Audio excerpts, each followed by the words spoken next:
Hey everyone, I'm Iulia, a 28-year-old marketing executive. I love being creative and turning ideas into reality. My wedding day was perfect, like something out of a dream. I married my college sweetheart, James. The sun was shining, flowers were everywhere, and love filled the air as I walked down the aisle. I felt like the luckiest girl in the world.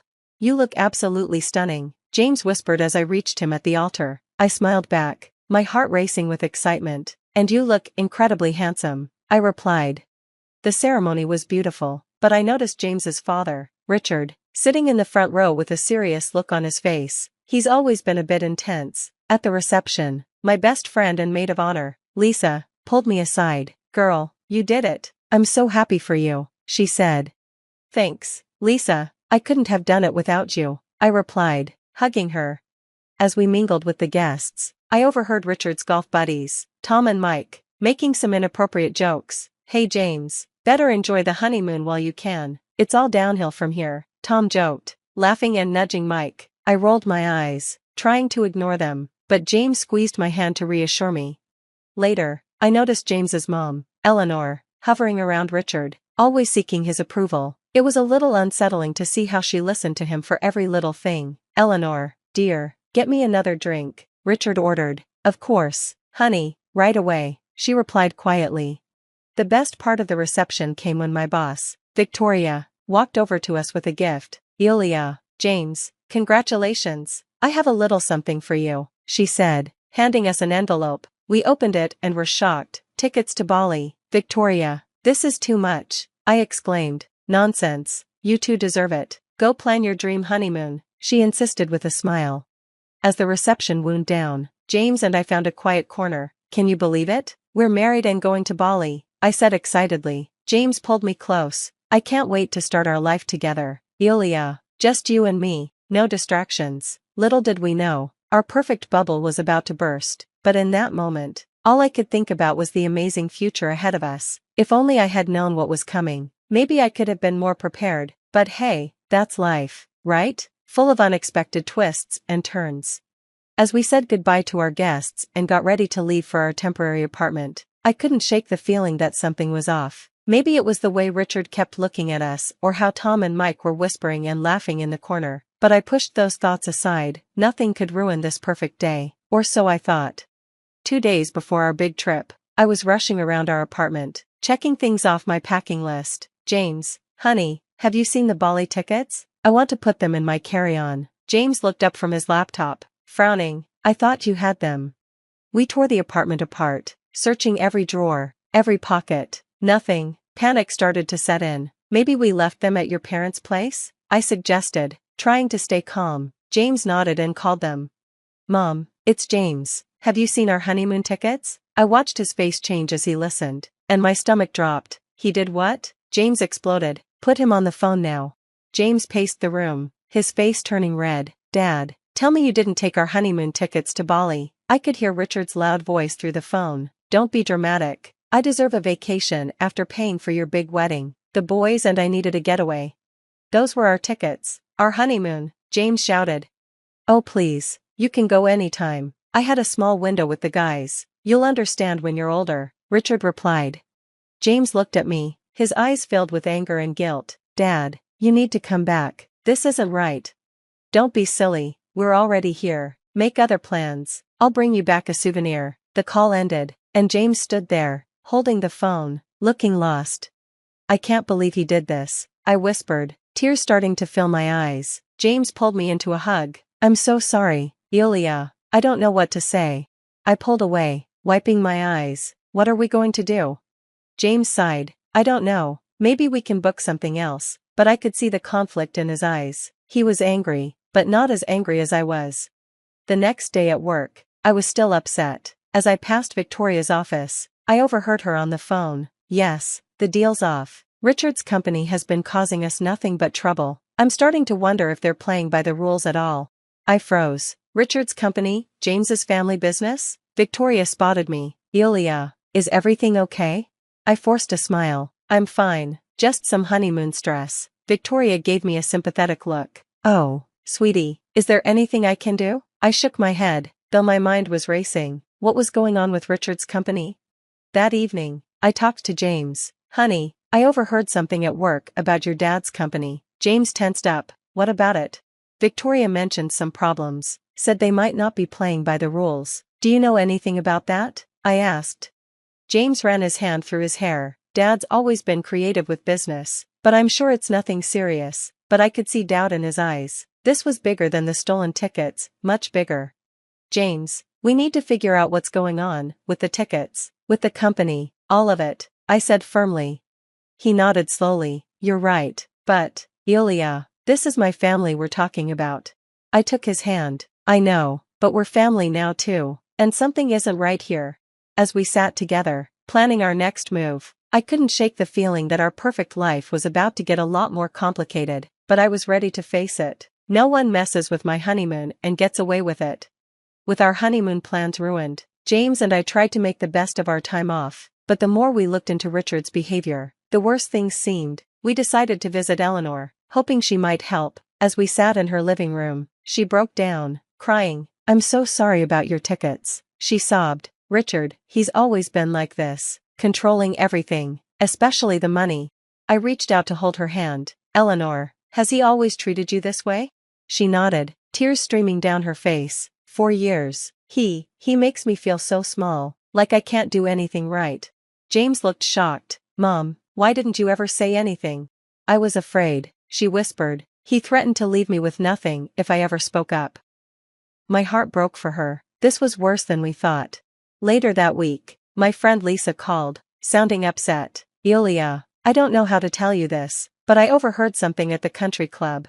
What is it, Lisa? Richard's been telling people you're a gold digger, that you're only with James for his money. I felt like I'd been punched in the gut. He said what? I asked, shocked. I'm so sorry, Iulia. I know it's not true, Lisa said. I confronted him, but he just laughed it off. I was furious. Thanks for telling me, Lisa. We'll handle this. When I told James, he was livid. I can't believe he'd stoop so low. Iulia, I'm so sorry.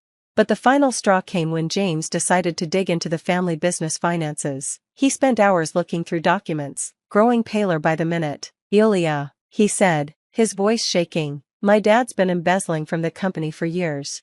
I sat down, shocked. Oh, James, what are we going to do? I don't know. This could ruin everything, the business, our family.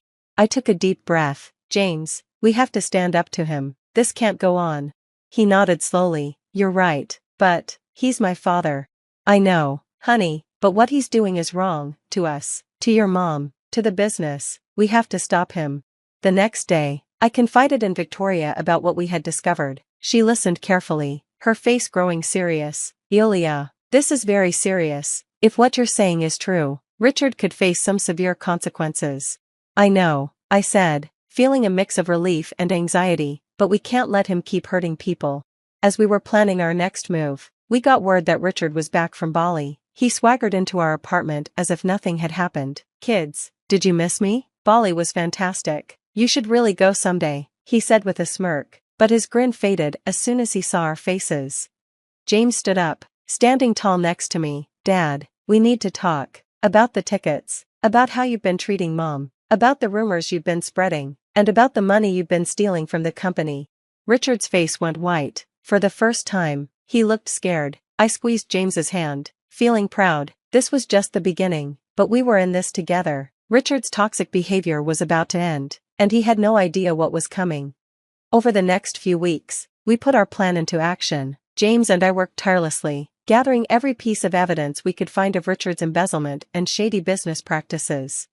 Look at this, James said one night, pointing to a spreadsheet. He's been siphoning off funds for years. I nodded grimly, and here's proof of him manipulating contracts. Victoria's going to want to see this. True to her word, Victoria used her connections to trigger a full audit of Richard's company. The day the auditors arrived, you could hear Richard shout from 3 floors down. What is the meaning of this? He roared. But it was Eleanor who delivered the final blow. With our support, she finally found the courage to file for divorce. I've frozen all our joint accounts, she told us, her voice shaking but determined. He won't be able to touch a penny. As the evidence piled up and the walls closed in, Richard showed up at our door. He looked haggard, desperate. Kids, please, he begged. I can explain everything. I'll make it right. I'll pay for a new honeymoon, anywhere you want to go, Richard begged. James stood firm. It's too late, Dad, we're done. You can't do this to me, Richard shouted. I'm your father. I stepped forward. A father doesn't steal from his children or spread lies about them. You made your choice, Richard, now live with it. We shut the door on his protests, feeling a mix of sadness and relief. The next few months were a whirlwind. Richard faced multiple fraud charges, and his business empire started to crumble. Tom and Mike, his golf buddies who'd enjoyed our stolen honeymoon, distanced themselves quickly. I always knew there was something off about Richard, Tom claimed, conveniently forgetting his part in it all. Eleanor, free from Richard's control, began to thrive. She started volunteering at a women's shelter, helping others escape toxic relationships. I feel like I can breathe for the first time in years, she told us over dinner one night. At work, Victoria called me into her office. Iulia, your integrity through all of this has been remarkable. We'd like to offer you a promotion. I was speechless. Thank you, Victoria, that means so much. Finally, almost a year after our wedding, James and I got our honeymoon. As we sat on a beach in Bali, watching the sunset, I reflected on everything we'd been through. You know, James said, squeezing my hand, I think we're stronger now than we ever would have been if things had gone smoothly. I nodded, leaning into him. We've learned a lot about standing up for ourselves and not letting toxic people control our lives. To us, James said, raising his glass, and to cutting out the poison and embracing the good. As we clinked our glasses, a sense of peace washed over me. We'd been through so much, but we came out stronger, wiser, and more in love than ever. That, more than any dream honeymoon, was worth celebrating. If you were in my shoes, would you have given Richard a second chance after he apologized and offered to pay for a new honeymoon? Or do you think cutting toxic family members out of your life completely is the right move, no matter what? My husband's estate, worth $80 million, along with this house, will be passed down to me. We don't have any children, so everything is mine. My sister-in-law speaks in a condescending tone. My name is Emma, and I'm a 45-year-old part-time worker. My husband and I have 2 sons, a senior and a sophomore in high school. Our eldest son is taking the college entrance exam this year. He aspires to be a lawyer and has been studying diligently, a dream he's had since he was a small child, likely influenced by my older brother, Oliver. Oliver, a lawyer, established his own law firm a few years ago. My eldest son, having grown up admiring my brother, has always excelled in his studies. When Oliver heard about my son's ambition, he was thrilled and encouraged him. My son often tells him, I will be a lawyer like you, Uncle. Oliver, chuckling, would reply, hurry up and become a lawyer and follow in my footsteps. Though married, my brother has no children and often visits us, spoiling my sons. His wife, 10 years his junior, is an eccentric woman who rarely visits, so we've hardly spoken. My brother lost our parents when we were young, so he took on a parental role when I got married. He married shortly after me. When we met his fiancée, we were surprised by her grumpy demeanor. I told my brother and his fiancée, you two are great together, but privately expressed my concerns to my husband. After the marriage, my husband agreed that she wasn't particularly pleasant. Before they married, my brother bought a house and we visited to celebrate. The house was magnificent, befitting my brother's success. My sister-in-law wasn't there, and my husband joked, has your wife already left you? My brother's stern expression made us nervous. He explained that she often returned to her parents' house and was there for her mother's birthday. Suddenly, my brother asked seriously, if I ever can't have children, can I adopt one of yours? I thought he was joking, but he was serious. I couldn't respond, but my husband laughed it off, saying, let's discuss it when the time comes. If you're okay with our children, you can adopt whichever you want. My husband dismissed it lightly, but I was concerned about their marriage and the adoption. Whenever we visited my brother or he came to our house, his wife was never present. He never mentioned her, and I avoided asking. They had been married for over 10 years, and I had almost forgotten about her. This year, my eldest son was accepted into his dream law school. My brother brought up adoption again during the celebration. Like I said before, would you allow me to adopt one of your kids? He asked. He and his wife couldn't have children, so he seemed serious this time. My husband replied lightly, would you prefer our eldest son since he wants to be a lawyer? He said it simply, but I was cautious. It was a major life decision for our sons, even if they would be with their uncle. I worried about my sister-in-law mistreating my son, who wouldn't be her biological child. I asked my brother, "Is your wife in favor of adopting?" He replied with a sour smile, "Don't worry about her. We've already discussed it." I was relieved they had talked about it, but I couldn't decide right away. I wanted to discuss it with my two sons first. They were in high school, so I felt they should make their own decisions. We didn't talk further that day, but a few days later, I got a call from my brother's law office. They said he had collapsed. I rushed to the hospital and found his colleagues waiting anxiously. My brother had a stroke at work and was unconscious. They couldn't reach my sister-in-law. I called her landline, but she didn't answer, and I didn't have her cell number. My husband and second son arrived later, and we eventually found a smartphone among my brother's belongings. We unlocked it and found her number. When I called, she answered angrily, "I told you not to call again. I will sue you." I calmly said, "It's Emma, Oliver's sister. My brother passed out and was taken to the hospital." She softened immediately. "Oh, I'm sorry. I thought it was Oliver. You said he collapsed." I explained his condition and which hospital he was in. She replied cheerfully, "I can't go right now. I have things to do. But let me know if anything changes," and hung up. I wondered what could be more important than her sick husband. Knowing my sister-in-law wouldn't help, we decided to take care of my brother ourselves. Since my eldest son had finished his university entrance exams, he visited my brother every day. My brother never regained consciousness and remained critical, but my sister-in-law never called or visited. About a week later, I called her again. She answered quickly and gleefully, "What's the matter? Did he die?" I wanted to yell at her but kept my composure. "He's still alive." "Why don't you visit the hospital?" she retorted. "I'm not a doctor or a spiritual healer. There's nothing I can do for his recovery." Her demeanor infuriated me, so I hung up. I began to suspect that my brother's wish to adopt one of my sons stemmed from giving up on having children with his wife. When my brother got married, I asked how they met, and he said through a marriage agency. I wondered if she married him for his status as a lawyer and a good life. This thought enraged me more, but my husband said something crueler. If Oliver dies, his wife will inherit everything since they have no children. Maybe he wanted to adopt because he was thinking about his inheritance. I wish I had decided sooner, but it was too late. After my brother's visit, I casually mentioned adoption to my sons. My second son said he would be happy to be adopted. Unlike my eldest, he had no clear goals and thought life with Oliver would be easy. I expected my eldest, who admired his uncle, to want to be adopted too, but he surprised me. "I don't want to be adopted because I want to take care of you, Mom and Dad." I was overjoyed but knew my eldest, aspiring to be a lawyer, was the right choice for adoption. I couldn't complete the adoption process on behalf of my unconscious brother. I didn't want his inheritance but didn't want his wife to get anything either. My brother never recovered and passed away a few days later. I had to contact my sister-in-law. "My brother recently passed away. Can we arrange the funeral?" She responded cheerfully, "Everything is up to you. Please don't appoint me as a pallbearer. I don't want to deal with any formalities," and hung up quickly. My husband and I planned the funeral, helped by my brother's law firm staff. Though my brother was the firm's representative lawyer, he had delegated management to a trusted colleague, so the firm would continue operating smoothly. Many people attended the funeral, and there were so many wreaths they couldn't all fit in the hall. I realized how wonderful my brother was once again. My sons helped with the funeral, but my second son, seeing the prominent attendees, was frustrated. I knew I should have been adopted. I had no idea how amazing he was.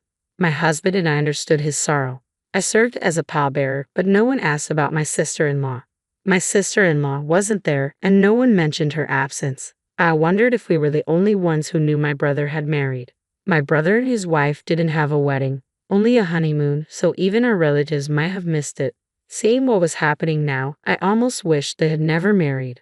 Who needs a wife who doesn't attend her husband's funeral? I regretted not allowing my brother to adopt my second son sooner, fearing she would take all his estate. With the help of the law firm staff, my brother's funeral was completed. I invited everyone to my brother's house for a meal to thank them. "My brother will be able to rest in peace because of all of you," I said. We were all very sad when my sister-in-law appeared in a flashy pink coat. She addressed us as if she had planned to arrive just as the funeral ended. "Why did you come here?" I asked. With a big smile, she announced loudly, "My husband's estate of $80 million, as well as this house, will be passed down to me, his wife." We don't have any children, so everything is mine.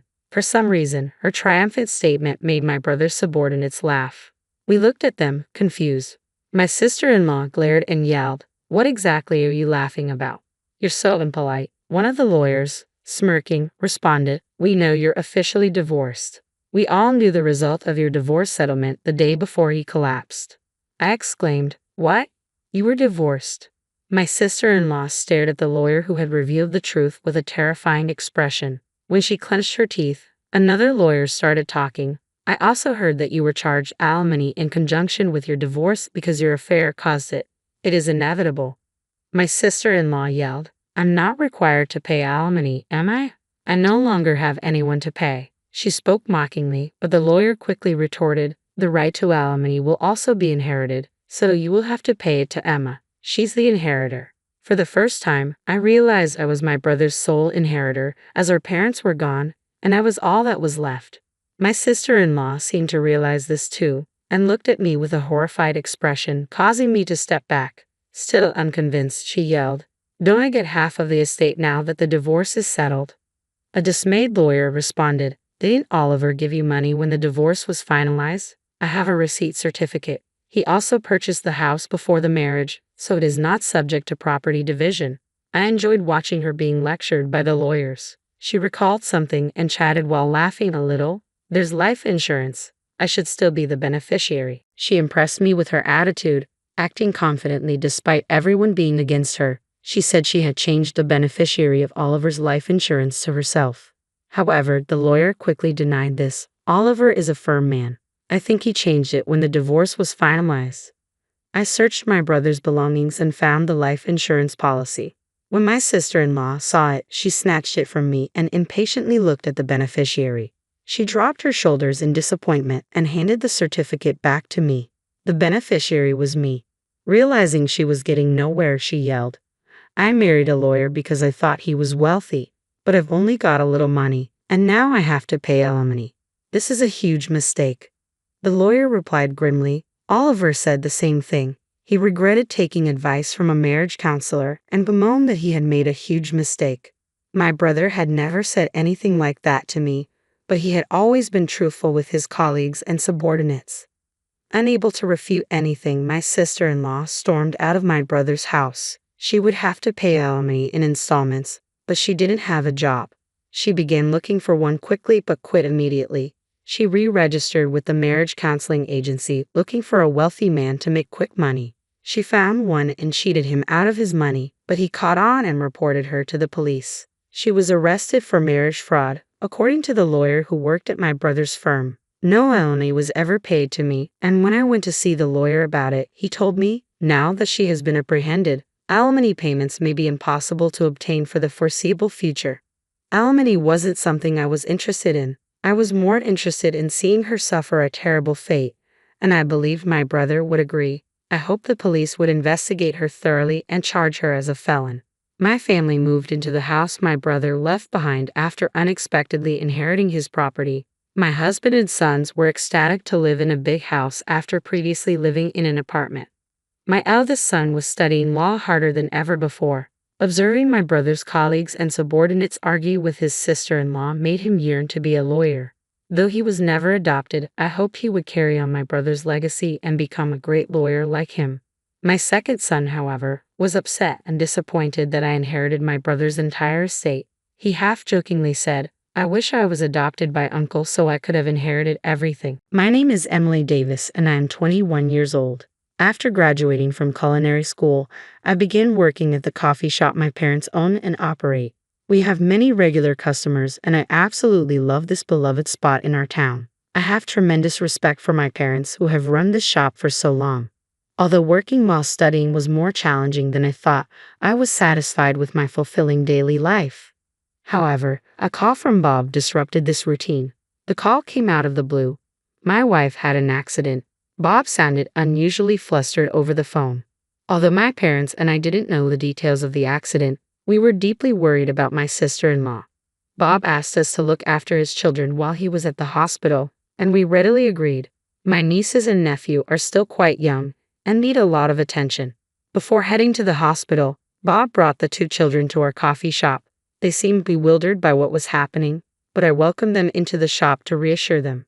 We received another call from Bob 2 hours later. We breathed a sigh of relief when we learned that my sister-in-law's life was not in danger. However, she had a severe sprain in her foot and needed to rest at home for a while. Bob asked us to continue looking after the children for a bit longer. I was torn. My parents had the coffee shop to run, and I also worked there as an employee, so it would be impossible for us to do this every day. After discussing with my parents, we agreed that I would take care of my nieces and nephew for about 2 weeks. At first, I was nervous about whether I could take proper care of them. However, they quickly warmed up to me, and they were well behaved without being particularly demanding. When things got tough, my mother was there to support me. 2 weeks later, the need for me to look after my nieces and nephew had passed and life returned to normal. But then I received another call from Bob. My wife is still not feeling well. I would appreciate it if you could look after the kids when she asks for help. Honestly, I wasn't sure what to do at the time. In the end, I couldn't bear to leave my nieces and nephew unattended, so I replied, I can do it occasionally. Sure enough, just a few days later, my sister-in-law sent me a message saying, could you watch the kids tomorrow? I replied, okay. On the day my sister-in-law had requested my help, I went to pick up my nephews in the morning, dropped them off at kindergarten, and then brought them back home in the afternoon to take care of them. My mother occasionally dropped by to check on things. In the evening, after dinner and a bath for the kids, we waited for Bob to pick them up. When Bob arrived, I handed him the dinner my mother had brought for him and his wife. He said, that's a lifesaver, as he took the children and went home. Honestly, I wondered if all this was necessary, and I was exhausted from the unfamiliar tasks. However, I couldn't leave Bob's family to fend for themselves. Both my mother and I did what we could. Then, a few days later, I got another message from my sister-in-law. Could you help out with the kids again? Just like the previous time, I went to pick up the children in the morning and headed to the kindergarten. The kindergarten teacher seemed to have remembered me, which made the drop-off process smoother. The boys waved goodbye, saying, see you, Emily, and happily went off to kindergarten without any fuss. After that, I helped out at the cafe where my parents worked. However, it was only a short while before it was time to pick up the children again. My father pointed out the time, and I quickly left the cafe. At the kindergarten, there were already a few people waiting to pick up their children. As I waited for the boys to come out, someone called me from behind, Emily. I turned around, surprised to see a senior I knew from school. Ashley. It was an unexpected reunion. Long time no see, she said. She told me your child was also attending the same kindergarten as my nephews. I wanted to chat with Ashley, but it wasn't really a situation where we could stand around and talk, so we exchanged contact information and parted ways. The next day, Ashley came to the cafe during my shift. My parents, seeing the situation, told us to take our time and chat when there were fewer customers. I decided to take advantage of my parents' offer and chat with Ashley. It seemed that Ashley, my senior from school, really took a liking to our cafe, which made me quite happy. However, Ashley suddenly became serious as if she remembered something and began to speak. By the way, I saw your nephew's mom the other day. I blinked in surprise at the unexpected topic and just nodded in response. Really? Yeah. I didn't speak to her, but I have talked to her before, so I'm certain it was her. But there's something. Ashley seemed to struggle to find the right words, piquing my interest, so I urged her to go on. The contents of her words left me astonished. Moreover, it seemed my mom overheard Ashley's conversation, and our eyes met. After Ashley left, I asked Mom what she thought about what had been discussed. Let's keep an eye on the situation a little longer. I nodded in agreement. Then, one day, I got a sudden call from Bob. I couldn't pick up immediately, and the call ended. But noticing multiple missed calls in my call log, I quickly called him back. What the hell is going on? I was confused and asked him. Bob spoke in a voice that seemed to suppress his anger. Apparently, he went home to pick up something he'd forgotten and found the kids home alone in a house that should have been empty. I was shocked at Bob's story. At the same time, a question arose. Why am I the one being yelled at? My question seemed to further ignite Bob's anger. My wife told me she asked you to take care of the kids today, and yet you left them alone. And you have the nerve to talk back to me. I was taken aback by Bob's words, but there were several things I couldn't agree with, so I retorted. Yes, your wife sent me a message, but I told her I couldn't do it today. Mom fell ill last night, and we are short-staffed. I have to work at the cafe and don't have time to look after the kids. Upon hearing my explanation, Bob went quiet. According to my wife. Then he asked me a question. She said every time she asked you to take care of the kids, you complained and demanded to be paid. Is this true?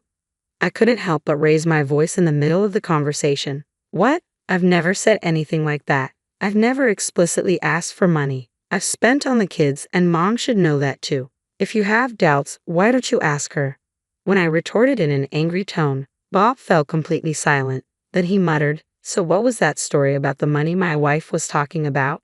I have no idea. You should ask your wife about it, I stated clearly. Bob, sounding tired, said, I'll do that. Although I was hesitant to pile on with my next revelation, I couldn't stay silent after hearing the current conversation and decided to share what I'd heard from Ashley. After hearing the story, Bob said in a genuinely exhausted voice, give me some time to think, and hung up the phone. Afterwards, as I started to calm down, I became worried about Bob and decided to tell Mom what I had said to him. A while passed without any word from Bob, and during that time, my parents and I were worried. However, a few days later, another message arrived from Bob's wife. It was the same as usual. She was asking me to take care of the kids. At first, I thought of refusing. I had been doing so much for her and the kids out of goodwill, but knowing that I had been talked about behind my back, I felt ridiculed. But Mom stopped me. She told me to contact Bob before replying to Bob's wife, and I forwarded the message to him. A few minutes later, a reply came from Bob. It seemed he had been distressed, but he seemed to have made up his mind after my message. After hearing Bob's feelings, I replied to Bob's wife, okay, and went to pick up the kids as usual. After taking the kids to kindergarten, I contacted someone. Hanging up the phone, I braced myself. Everything was ready when I arrived at the coffee shop. Bob was already there. Bob's face was tense, whether from nervousness or anxiety. It was the first time I saw him like this, and I hesitated about how to approach him. But then Mom went up to him and said, I'll pick up the kids, so don't worry. You need to see for yourself and focus on talking things out with your wife. Emily, I'm counting on you. Bob, looking startled by Mom's words, nodded. Then I nodded back at Mom too. Okay, I'm off. I set off for Bob's house along with him. Bob paused in front of his house, fumbling for his keys. I noticed his hands shaking but pretended not to see. Faint voices of my sister-in-law and a few other women were audible from inside the house. Bob unlocked the door and slowly pushed it open. We stepped inside quietly, trying not to make a sound. The chatter was now clear. So, how's your foot doing? I could hear my sister-in-law replying to the woman's question. Oh, it's fine, almost completely healed.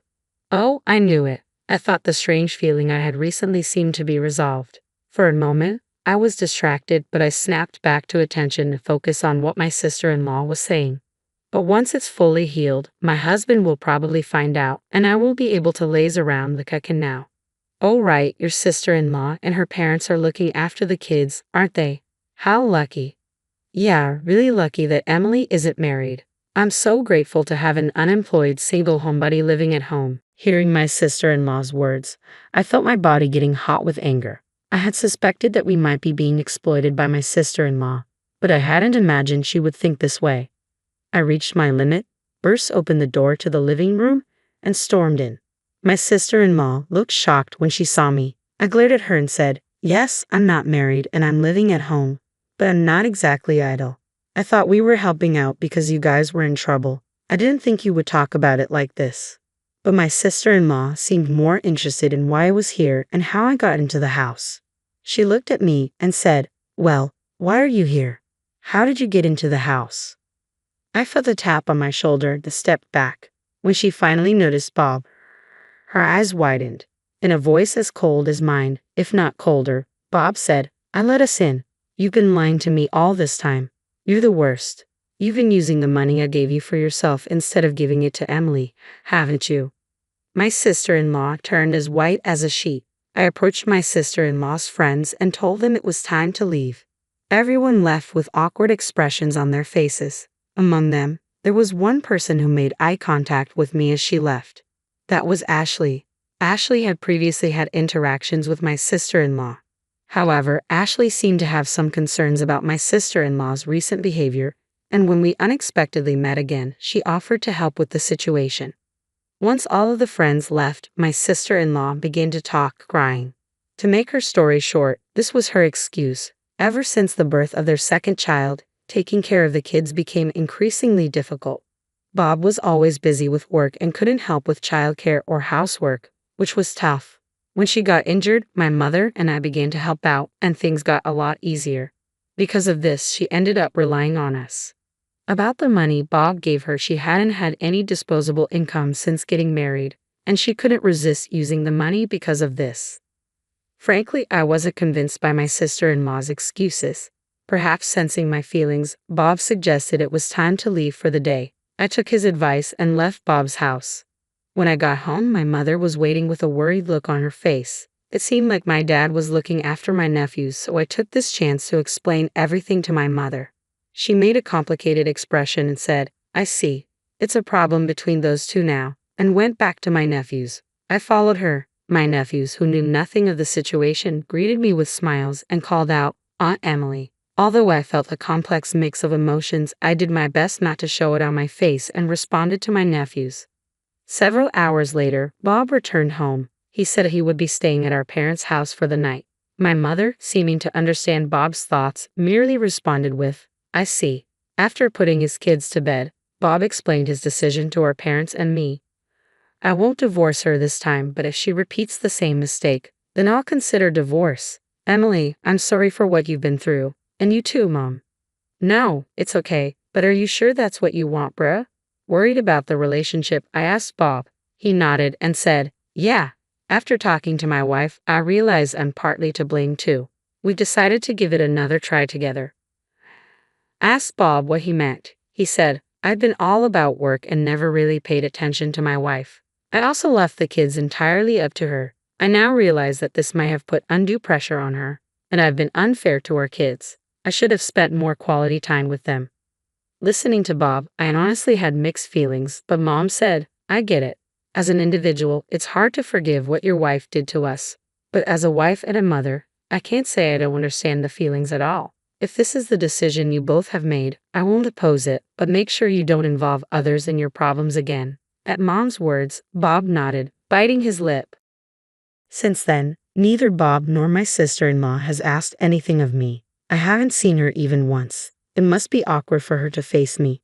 My father is angry, saying she can't even apologize, but truthfully, I prefer not to see my sister-in-law to avoid bringing back unpleasant memories. When I told Bob this, he promised, "I understand. I'll try to avoid having you and her meet as much as possible." Thanks to that, my everyday life returned to normal. Hearing the sound of the bell, I turned around. At the entrance stood Bob with my nephews at his sides. Letting go of Bob's hand, my nephews raced over to me, calling out my name, "Aunt Emily." I happily responded with a smile to my adorable nephews. While the kids were chatting with my parents over cake, Bob quietly told me that although my sister-in-law was remorseful, she disliked the kids going to see me because they were fond of me. But hearing that, I couldn't help but think she had brought it upon herself. There may come a time in the future when I have to face her again. However, right now, it doesn't seem likely that I will forget what my sister-in-law did to me anytime soon. "Alright then, if you're going to belittle me like that, you can forget about seeing your grandchild," sneered the son who had been incessantly asking his parents for financial support, a smirk suggesting victory on his face. "Sorry to burst your bubble, but I'm a cut above my sister here. I have a steady income and I don't need Mom to bail me out anymore. If you want to cut ties, feel free. We won't be showing you our kid even when we have one. Please keep your distance from our lives. And don't think about crying to us about your retirement expenses because we won't pay a dime." Having had their say, the two left. In the end, just as my daughter predicted, all they wanted was to leech off of me and live a luxurious life. They even stooped so low as to exploit a parent's longing to see their grandchild. I won't let them manipulate me anymore. My name is Mary. I'm turning 54 this year. After having 2 kids, I divorced their father and managed to scrape by on the child support payments he provided. Thankfully, I was able to return to my previous job, which allowed me to make ends meet while putting a bit aside. I've tried to compensate for the absence of their father, but perhaps I was a bit naive in my approach. The wake-up call came when my son got married. "Mom, could you help out again this month?" Well, I guess I don't have much choice. My oldest son, David, got married to his high school sweetheart, Linda, about 6 months ago. They rented an apartment near my house, saying they were saving up to buy their own place. I even contributed significantly to their wedding expenses, all in support of their goals. Still, David would make requests for money with a humble gesture, a plea to me, his mother. He'd talk about how his company was struggling, how his salary and bonuses were stagnating. He'd explain how Linda's parents were unwell and he had to send them money. All kinds of hardships were shared with me. The more I listened, the more I felt he was being a bit naive about his role as the family breadwinner. Nevertheless, I continued to give him money for about 6 months after their marriage. Since we lived nearby, they would often come over. We frequently shared dinners, and I assumed David was bringing Linda over to my place. Despite being newlyweds, they seemed to prefer spending time with me rather than by themselves. I even hinted at this once, but Linda only responded with, "Your cooking is so good, Mary. I could eat it every day." Although I was flattered, Linda never showed any interest in learning my recipes or helping me cook. The years passed in this way until my daughter, Tricia, started applying to colleges. At that crucial time, I asked David and Linda to refrain from visiting so frequently. Yet they continued to ask for financial support, and once the college applications were over, they were back to their usual frequent visits. Around that time, Tricia and Linda started having disagreements. "Mary, your financial help has really saved us. The economy is so tough, and David's company isn't doing well. But that bag you're carrying, Linda, it's designer, isn't it? You seem to be doing pretty well for yourself." "Come on, Tricia, this isn't that expensive. Besides, you always butter up Mom for money. And Linda, don't you ever think of getting a part-time job or something?" "Tricia, that's rude." "Who's being rude here? Don't you feel ashamed relying on your parents for money?" "Well, I do feel sorry for Linda because I'm not earning enough." "No, not to Linda, to Mom. It's all right, Tricia, let's call it. We're all going through a tough time. Let's be understanding." It wasn't the first or second time I had to mediate between my children like this during meals. I understood Tricia's complaints, but I believed they just needed to endure a bit longer. I trusted they would soon say they could stand on their own feet and wouldn't need any more financial support. Above all, she didn't want to burden her children with money issues, especially without a father figure around. These were some of the thoughts running through Mary's head as she finished dinner and started cleaning up. She heard Linda from behind. Excuse me." Mary turned around with a smile, thinking that the moment she had anticipated had arrived. Linda's words froze her smile. "Thank you so much for your support, Mom. It's really a big help." "It's okay. I'm sorry Tricia can be a bit of a nag." "Don't worry about it, but I have a favor to ask." "What is it?" "Recently, I've been thinking about having a child, but I'm not confident about the finances." "What?" "Well, it's hard to have a baby when you're older, isn't it?" "Well, I guess it might be. So, I was wondering if you could increase the amount of support money a little more." Shockingly, David and Linda weren't discontent with walking on their own feet. They were actually planning on having a child in this situation. How can they consider having a child when their financial outlook is so unstable? Mary thought. She tried to hint that it was reckless, but Linda seemed irked and countered. "Don't you want to see your grandchild?" "I'm not saying I don't want to." "Exactly. I'm an only child and I really want my parents to meet their grandchild as soon as possible. But you do realize that having the child will make things even more difficult." "I'll start working too. Then we'll manage." David has also reassured me about this. Despite Mary's advice, Linda insisted that everything would be fine and there was nothing to worry about. As a result, Mary ended up increasing her monthly allowance to them from $1,000 to $1,200. When she told Tricia about this, she was indignant, insisting, "Mom, you're definitely being duped by them." But Mary still dreamed of the day when the two would become independent. A few years after she increased the allowance, David came to her house alone. Apparently, he knew she was off from work that day and seemed anxious to discuss something with her. "Is Tricia here?" "I think she's studying in her room." "Why, do you need something?" "No, it's okay. I just have something to ask of you, Mom. I hope it's not bad news." "Well, I was wondering if you could increase the allowance a little more." Mary had kind of expected it from David's demeanor, but she was utterly disappointed that both he and Linda just kept asking for money with no remorse. She let out a heavy sigh and finally, in a loud voice, reprimanded David. "Enough is enough. How long do you plan on relying on your parents? No, you're misunderstanding.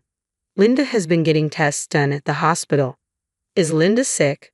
No, not like that. She's been getting tests done for childbirth and it's turning out to be more expensive than we thought. We're short on cash. That's why I told you it's not a good idea to have a child without proper planning. What will you do if something unexpected happens? If the child gets injured or if one of you falls ill, you can't just say we don't have money. You don't think everything will be fine just by begging me, do you? Don't get too angry. I didn't know the tests were going to be so expensive.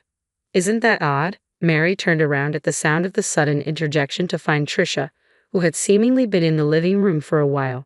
David made a sour face trying to shoo her away.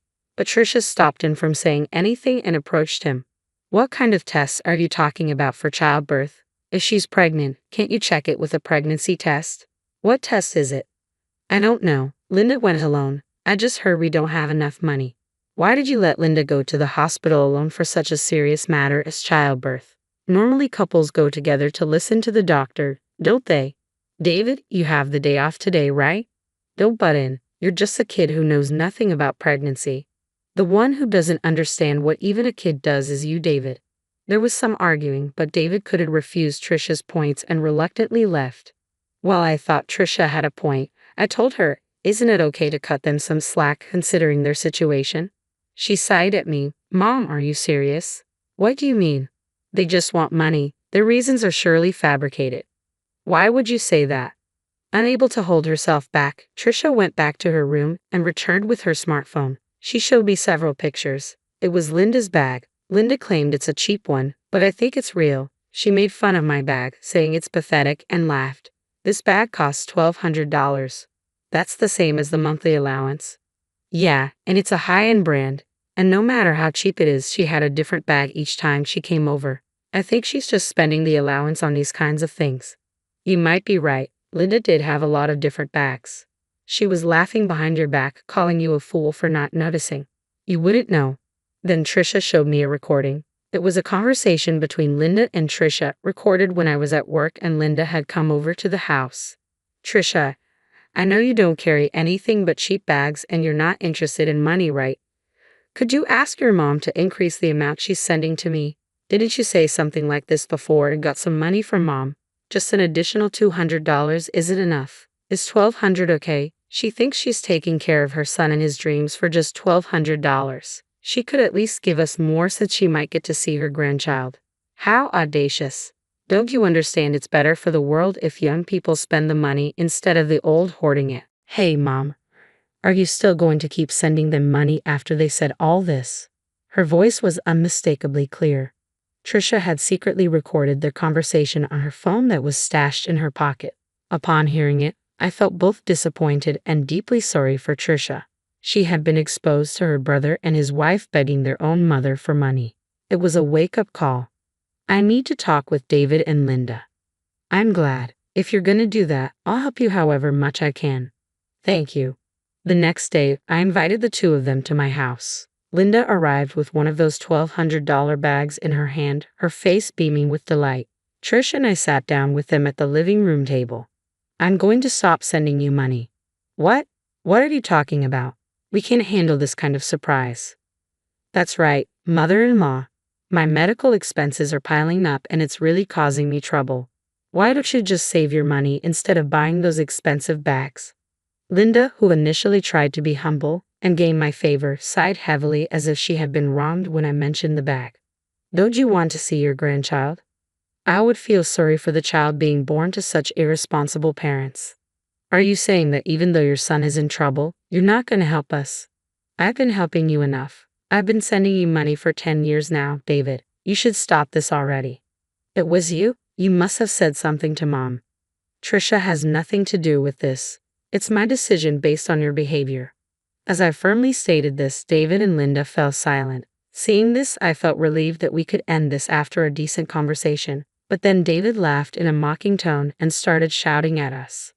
Well, fine. If you're gonna insult me like this, then give up on ever seeing your grandchild. What are you talking about? Weren't you the one who was disrespecting Mom? You kept sending me money because you thought I was useless, right? That's right. You kept paying us because you thought David was struggling, right? What are you trying to say? Sorry to break it to you, but unlike you, I'm actually competent. I've been earning my own money, so I don't need mom's help. Feel free to stop giving us your petty cash. You're blaming us, but you're just saying you can't go on without the money, right? Yeah, that's right. But don't come crying to us for money for your old age expenses after showing us this attitude. And even if we do have a child, we won't be showing you the baby's face. Never interfere with us again. With these words, they left with a bang. As it turned out, Trisha was right. They were simply trying to bleed me dry and to squander the money. Worse, they exploited my desire to see my grandchild. Trisha was grinning with satisfaction as I sank into my thoughts. Don't worry, they'll be back begging in no time. But from now on, it's a new game, Mom, Trisha spoke with certainty. And she was right. Just half a year later, David, still in his work clothes, showed up at the house clutching his credit card statement. Listen to me, Mom. Linda's out there spending my money on bags and wallets like it's nothing. Oh, why are you surprised now? That's cold, Mom. Well, didn't she always behave like that, even when she was receiving $1,200 from me each month? $1,200. She said she was only getting $500. You didn't even know how much allowance I was giving to your wife, did you? That's disappointing. Indeed, I used to put the money in an envelope and give it to the two of them. I felt a headache coming on from my son's pathetic ignorance, not even checking the amount before using it. She's spending that $1,200 on all sorts of useless things, and our savings are depleting rapidly. That's how it's always been. I don't understand why you didn't realize it sooner. My words also served as a critique of my past self. Perhaps by being in the same position now, David might understand a bit of how I felt. But ultimately, David couldn't stop Linda, and he would only rely on me for money.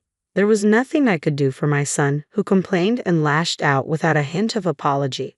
Their quarrel seemed to continue, unable to stop Linda from spending more than her income. It was no surprise considering they were unable to save even though they were receiving $1,200 a month for free. As I observed their poor financial management, I couldn't help but wonder where I went wrong in raising them. I just kept going, doing as Trisha told me to. Mom, I don't know you moved, was the message I received 10 days after the move. Trisha had anticipated that David and Linda would come asking for money again. And so, as a precaution, we sold our house and moved to an apartment with easy access to Trisha's workplace. Of course, we didn't tell the two of them our new address. Just as Trisha had predicted, they came to our old place and, finding us gone, sent a frantic email. I received a flurry of apologetic emails from David, mixed with preaching about how he wouldn't care about my old age or his children's future. If they are this desperate, I wonder if they have also been rude to Linda's parents. That's not likely. Linda's parents are just like her, always asking for handouts. Trisha told me, sharing some information she'd learned about Linda's family. From the $1,200 I used to give her, it seemed Linda had also been passing on some money to her parents. It finally made sense how they could spend so much each month. And now, with their disposable income finally gone, it seemed that David and Linda were being pressed for money by Linda's parents. I was speechless at how my son and daughter-in-law could still think of relying on others after all they had gone through. Seeing the emails I'd received, Trisha laughed and said, "I told you so," before promptly blocking them. I felt neither sympathy nor pity for David and Linda, even if they apologized. After all, they were so proud of their good and common qualifications, so they should work hard together. Of course, Trisha had enough trouble over David. I've been helping him out, even dipping into my savings while working, but I have done enough. From now on, until Trisha finds a good partner, we'll support each other as mother and daughter. My name is George Smith, and I work at a small company. It was at my brother's memorial service that I reunited with Susan, who is now my wife. Returning to my rural hometown for the first time in a while, I took the long-distance bus. It's been a while. Have you lost some weight? Are you eating properly? Susan asked. You haven't changed a bit. What do you mean? Are you trying to say I'm beautiful as always? No, I mean you're still as straightforward as ever, I replied. Your brother has been cheeky since the first time I met him, Susan said with a smile, looking at my brother's portrait on the wall. She was his wife, making her my sister-in-law. The first time I met Susan, I was a college student home for summer break. My brother had already started working and brought her home as his fiancée. Nice to meet you. I'm Susan. I've been wanting to meet you since I've heard a lot about you from your brother, she said. Well, nice to meet you too. You're George, right? I responded, noticing her straight blonde hair that reached her chin and beautiful, determined eyes. My first impression was that she was a beautiful woman. Just her presence brightened our dark living room. Though my brother was usually quiet and reserved, he was eloquent in his praise of her. Susan had grown up with a single parent, like us. She and her father supported each other, but he passed away when she was in college, leaving her alone. Well, I've always had you and Mom, she said, living alone but earning my respect. Susan handed me a sweating bottle of beer and said, "Your brother just exaggerates," smiling happily. Thinking back, I realized I was already drawn to her. Even so, my older brother was a significant figure who had supported Mom and me after our father passed away, always prioritizing family over himself. I wanted to bless his marriage and congratulated him, hiding my jealousy. However, my brother was diagnosed with cancer and died despite his battle with the disease. When I heard the news, I was shocked but more worried about Susan. On my way home, I kept thinking, how should I console her? "Hi, Mom," I said as she greeted me with red eyes, looking terribly depressed in her mourning clothes. Susan spoke for my mom, who was too choked up to speak. "Hi, George. Thank you for coming." She smiled serenely, just like when we first met. Although I was at a loss during the entire funeral, Susan maintained the dignified demeanor appropriate for the chief mourner. At that moment, I realized how childish I still was. From then on, my goal was to become an adult like my brother. After graduating from college and starting to work, I worked tirelessly to avoid relying on my family. I was recognized and promoted at my company and eventually got married. Before I knew it, years had passed since I last returned home. My days were filled with work and supporting my partner. Then a postcard arrived. "George, please come home this Sunday. It's just a small memorial service with family. But your brother and Mom have been wanting to see you," Susan said, her voice filled with warmth. Even after my brother passed, Susan stayed with my mom, living together. Back then, Susan told me, "Leave your mom to me," and sent me off. Tracing the handwriting she wrote at the kitchen table filled me with nostalgia. I decided to go back home for the first time in years. Susan hadn't changed at all. She welcomed me home without a single complaint about not hearing from me or seeing me for so long. It was just the three of us for dinner, Mom, Susan, and me. As we ate the slightly extravagant meal they had prepared, we reminisced about my brother. Mom and Susan seemed close and happily shared stories about the time I wasn't around. After a while, Mom seemed to tire herself out and went to bed early. When it was just Susan and me, I felt a bit nervous. "Cheerful as always," she said. "It's really lively when the family gets together." Your mom was brighter than usual. "Thanks, George." "You too, Susan. Thanks for taking care of my mom all this time." "Don't be silly. Your mom is like my real mom too. It's no trouble at all." She waved her hand dismissively and lifted a beer bottle. "Come on, let's drink. Tell me what you've been up to." I told Susan everything. How I graduated from college and got into a good company, how frustrating it was when I couldn't do my job well at first, about the first big project I was assigned, how I trained my subordinates and how they finally became competent, and about my married life. Sorry I couldn't make it to your wedding. Don't worry about it. My wife wanted a small ceremony with just friends anyway. You did send a gift. I hope so, but I was worried you couldn't bring your wife because I'm still living here. That's not true. I came alone because we recently separated. I was quite drunk and said more than I should have. Really? Work kept me busy and we started drifting apart. Is your job that demanding? Yeah, I'm in charge of a big project. I leave at dawn and come back at midnight. Are you eating properly? Not really. I only come home to sleep. That's no good. I know. Anyway, tonight's dinner was great. I hadn't had Mom's cooking in ages. I love her sautéed vegetables. Actually, I made that. Your mom taught me. Oh, so it was you. Susan, it was delicious. Do you mean it? Yeah, I could even eat it every day. Then how about I come over and take care of the house for you? As we were both tipsy and I thought Susan was just joking, I agreed lightly. I'll be happy if you do. Then I returned to my apartment with a hangover. 2 days later, Susan actually showed up. I finished work early for once, thinking I'd finally tackle the pile of laundry, and came home to find her in an apron. Hi, George. What are you? How did you? I told the landlord I'm family and he let me in. Nice place. The landlord seems nice too. What about Mom? She gladly sent me. She even asked me to take care of you for a while now. Got it. Dinner's ready. Hey, you know what? You can complain while eating. Come on. Even at the entrance, I could smell the delicious food, which made my stomach growl. After getting a lecture from Mom on the phone, I reluctantly let Susan handle the housework. Despite my initial reluctance, her meals were amazing. Besides, having someone greet me at home was wonderful. Her tomato stew, spinach salad, and cheese pasta were superb, making me look forward to dinner after a hard day at work. With peace of mind, work went smoothly, and I even found myself with some free time. When I started coming home early, having a drink with Susan in the evenings became our routine. We spent those quiet times chatting about nothing or watching TV while enjoying the snacks she prepared. You and your brother are alike in that you both can't handle alcohol, she would tease. Susan could drink anyone under the table and still stay sober, while I'd give up and end up walking her to the apartment she rented nearby. Listen to what happened at work today. I'd start, and she would listen to my slightly drunken complaints without a hint of annoyance. Her encouraging words, "You're doing great," or "You can do it, don't worry," gave me the strength to keep going the following day. Having completely opened up to Susan, I confessed one evening, actually, the real reason I separated from my wife wasn't just because of work. "Really?" she asked. "Yeah, I was too busy to keep promises, and when I made her mad, I couldn't apologize sincerely. I'd just say, 'I'm busy, just deal with it.' That means you both were immature, you and your wife." I felt a bit annoyed. Immature? Yeah, you couldn't empathize with each other because you were both too caught up in yourselves. She was right.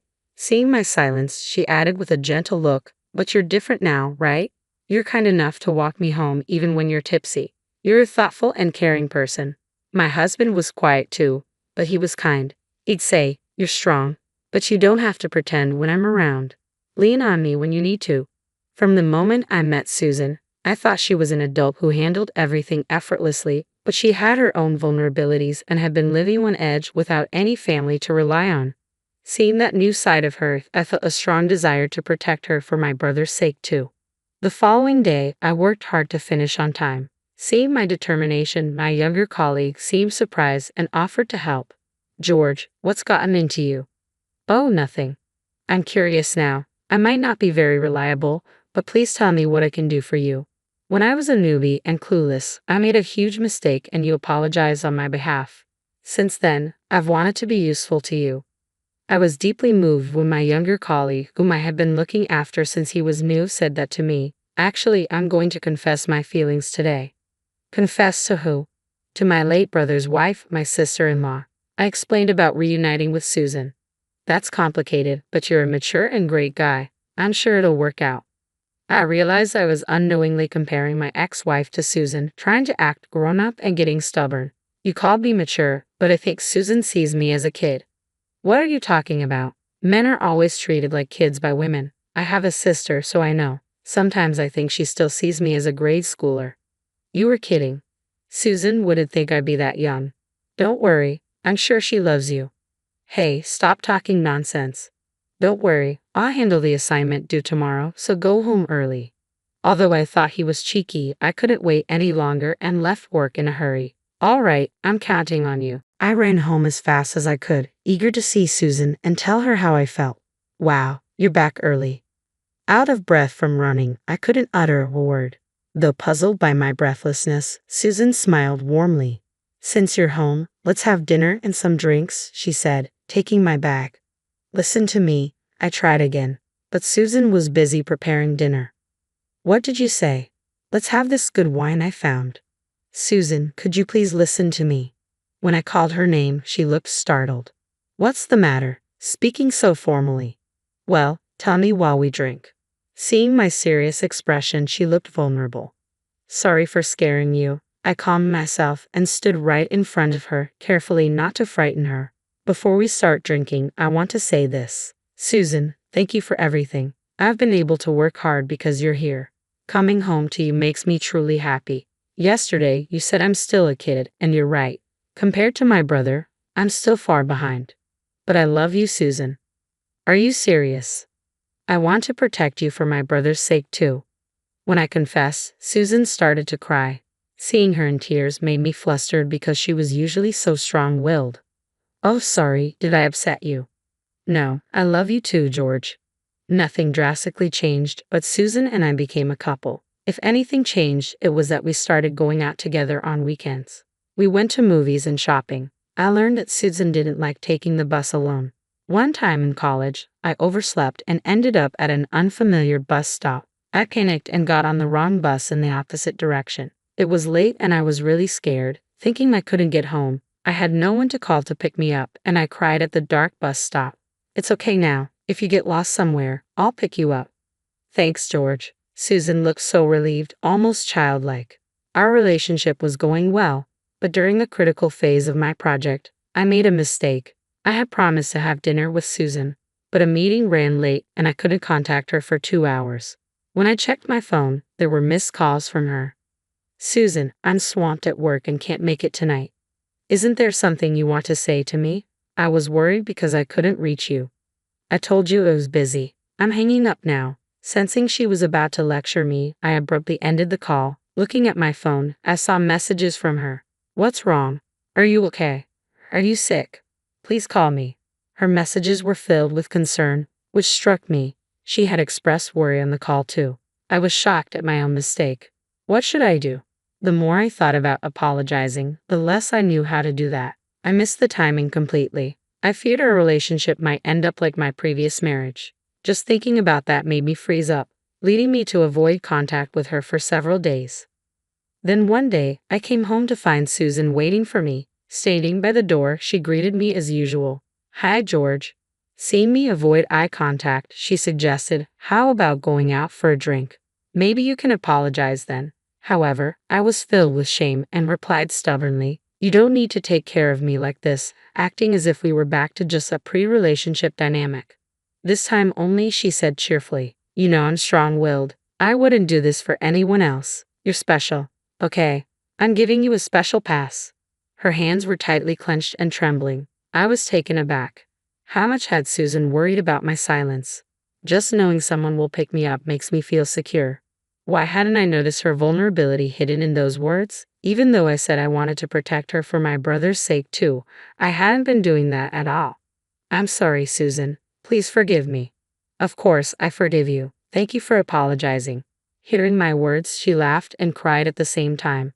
As if a dam had burst in my heart, I apologized to my brother. I'm sorry. I'll become more mature and protect Susan from now on. In my imagination, my brother had a resigned look on his face. The day I decided to propose to Susan, I called my mom. My mom was overjoyed and told me that she had dreamed of my brother, who said in her dream, George might be unreliable at times, but I'm sure he'll change. He will surely take care of you and Susan for me. As always, he saw right through me. I can't compete with him. I felt like I was being patted on the head by his large hand after a long time, which made me cry.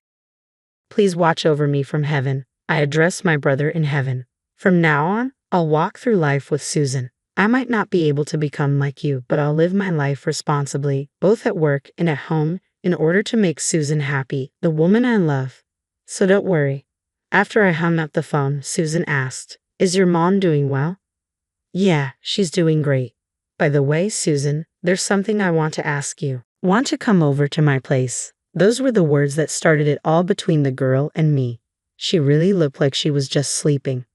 It had been a while since I last saw my sister quietly closing her eyes, not laughing, not crying, just sleeping in the cold coffin. Seeing her like that, the word passed away vaguely crossed my mind, but she didn't look dead at all. Her expression was so peaceful it felt unreal. She was still so young, someone murmured sadly. My sister was in her mid-30s. After a period of overwork and irregular living, she suffered a stroke. Her life should have had much more ahead of it. There must have been so many things she wanted to do, and she must have regretted it the most. What will become of Melanie? Someone's words shifted my gaze to a certain direction. In the dimmest corner of the funeral home, a girl was holding my sister's portrait dearly.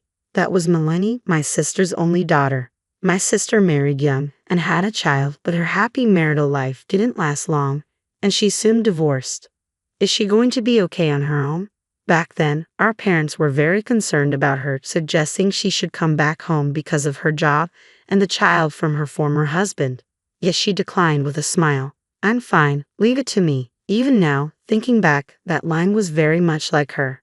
She was exceptionally responsible and family-oriented. That's probably why she said that, not wanting to trouble our parents. True to her word, she raised her daughter Melanie admirably.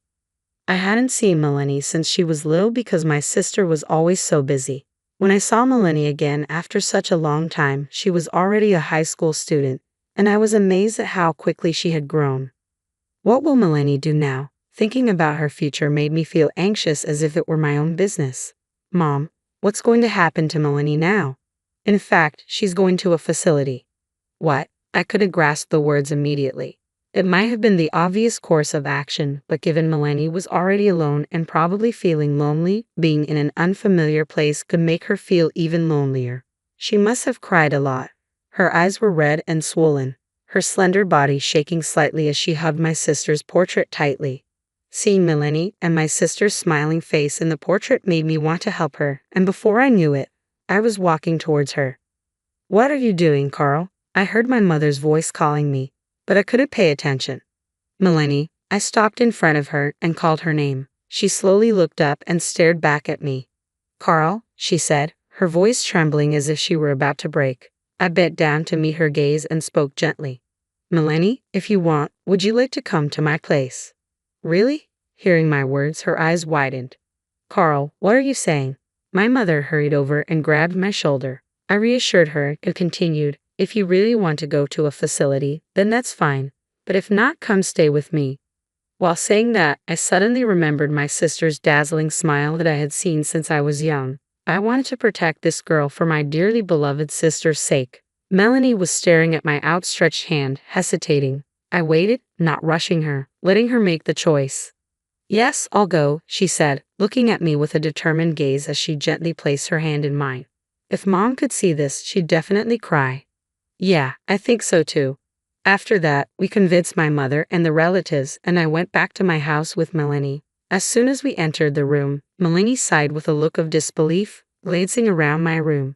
It's fair to say it wasn't in the cleanest state. I should have made time to tidy up before bringing her here. I've always been bad at organizing, something my sister used to give me a hard time about, and it brought back those memories. "Really, you don't care about it?" Never changed since the old days. A voice that sounded like my sister's echoed in my head, and I could even see her disapproving look, which made me smile.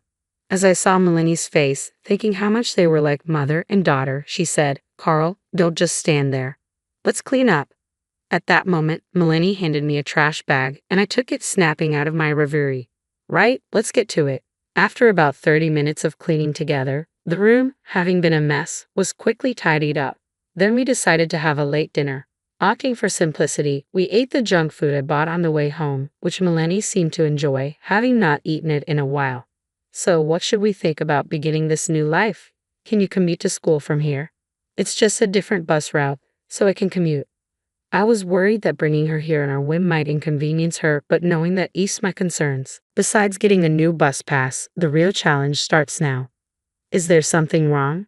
Melanie swallowed nervously, showing an anxious face. "It's about cooking." "Cooking?" She didn't seem to understand at first, so I made sure to clarify. "I'm not good at cooking." I said it with a serious face, releasing a heavy atmosphere. She looked at me, blinking in surprise. I wondered if she thought it was odd for someone who's lived alone to say that. Up until now, I've been getting by with fast food or ready-made meals from the supermarket. But with Melanie living with me, it's a different story. It's not great for someone her age to have an unbalanced diet. As I looked down, unable to bear the silence, she suddenly burst out laughing.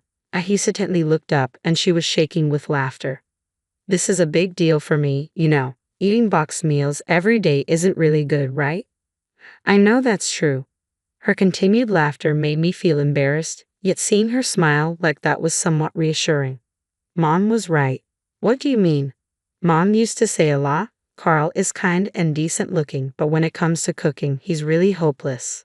With that, she smiled. I was surprised my sister had talked about me like that. "I'll do the cooking. If I don't do anything after being brought here, Mom would scold me." Melanie's smile was bright, but simultaneously her voice sounded pained and sorrowful, which just made my heart ache. I tried not to cry, just like she did, and put on a smile as I said, "Thank you. That would really help." "Leave it to me," she flashed a bright smile. That smile was so much like my sister's that I almost let the tears spill, but quickly looked away so Melanie wouldn't notice. Carl, what's wrong all of a sudden? No, it's nothing, just got something in my eyes. If I started crying now, I'd only make her worry unnecessarily. Plus, she's been putting on a brave face with a smile since the funeral, not shedding any tears. I needed to be strong too, I thought. After that, the days went surprisingly smoothly. Good morning, Carl. Turns out Melanie is a morning person. By the time I got up, she had already made breakfast and sandwiches for lunch, which really surprised me at first. Moreover, her every dish was delicious. She had learned from her mother since she was a kid. You're not a morning person, just like Mom. I always used to get up early, I bragged, trying to seem like a good uncle in front of my niece.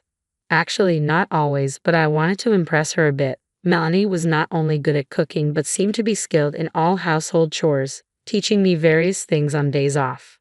Sort the laundry by colors to prevent color transfer, she instructed. Trying not to laugh at her slightly proud posture, I responded, yes, Teacher Melanie. Though I was a bit anxious at first about how things would turn out, she was very capable, and all in all, we had fun. More importantly, I found myself feeling reassured by her gradually increasing smiles. Ever since the day I brought Melanie here, I've been reminded of my sister's words over and over. For me, my girl is like, one night, past 1:00 a.m., as I was about to go to bed, I noticed light coming from Melanie's room. What's she doing up at this time? Curious, I peeked into her room and saw her focus on her desk. She was oblivious to my presence. Right, she's a high school senior in the midst of choosing and preparing for college. According to what my mother told me, her grades are among the top in her class. Despite that, she always helps out around the house. Maybe I've been making her worry unnecessarily. That's when an idea struck me. Okay, this is it. It's Melanie who's working hard, and it will be her who faces the outcome, not me. There's not much I can do for her, but that's exactly why there are things I can do. Ouch! Hot water splashed onto my fingertip, the sound echoing in the quiet kitchen. Phew, did Melanie hear that? For a moment, I tensed and expected a reaction, but there was silence. I breathed a sigh of relief. All right, this is good. Later, I visited her room again. After knocking softly a few times, I slowly opened the door. Melanie, startled by the sound, turned around with a jerk. What's up? Seeing the study notes filled with dense text on her desk, I could tell how hard she's been working. May I come in? Sure. Given she's a teenager, I asked for permission before stepping into her room, then offered her the tray I was holding. I remember your mom mentioned you like hot chocolate, so here. Melanie took the tray, her eyes lighting up at the sight of the hot chocolate and hot dog, her face breaking into a happy smile. Hot chocolate and hot dog, that's an odd combo, right? Yeah, but that's all I could make, and I thought it'd be just right for a late-night snack. You like ketchup, right? I added so much the hot dog was drenched. The hot dog was simple, but I prepared it with all the love I could muster. Thank you. I'm really happy. This is nothing. Just make sure you don't stay up too late for tomorrow. Yes, got it. I smiled kindly at her and quietly closed the door behind me. By the way, how's living with your niece going? During lunch at the company cafeteria, my coworker Charles, seeing the sandwich Melanie had prepared for me, asked with keen interest. It's going well. She seems busy with her studies lately. Since that day, the light in Melanie's room has often stayed on late into the night. She must be in the critical phase of her exam preparation. I've been quietly rooting for her. Last time I asked, she was about elementary school age, but now she's already that old. But really, it's amazing. It hasn't been long since her mom passed away, and yet she's teaching you household chores as well as cooking for you. She's really mature. I think that's right, I thought to myself. I hadn't realized how capable Melanie was until we started living together. When I saw her at the funeral after a long time, her eyes were red and swollen. She must have cried a lot. But since we started living together, I haven't seen her cry even once. Lately, I've been seeing her smile more. She must be trying her best to get through this in her own way. Maybe I'll buy a cake on the way home today. Wow, you sound just like an uncle. Cut it out. I am Melanie's uncle after all. I've been busy with work and I haven't even been able to properly prepare a midnight snack for her. I feel like I haven't done anything for her. I remember she said she had an important presentation today. Maybe I should get her a little something as a way to say good job. There's a small cake shop near the grocery store, and once when we passed by, I didn't miss Melanie murmuring, "That looks delicious," as she looked at the cakes in the window. I also noticed she was particularly eyeing the chocolate cakes. After work, I hurried to the cake shop and bought various types of chocolate cakes. Looking at the white box, I couldn't help but smile, thinking of how much she would enjoy them. I wondered how Melanie would react. Imagining her smile, I hurried home. "I'm home," I called out, but nobody responded. The usual greeting wasn't there. "What's going on?" I walked down the hall and noticed a faint light coming from Melanie's room. Maybe she was concentrating on her studies, holed up in her room.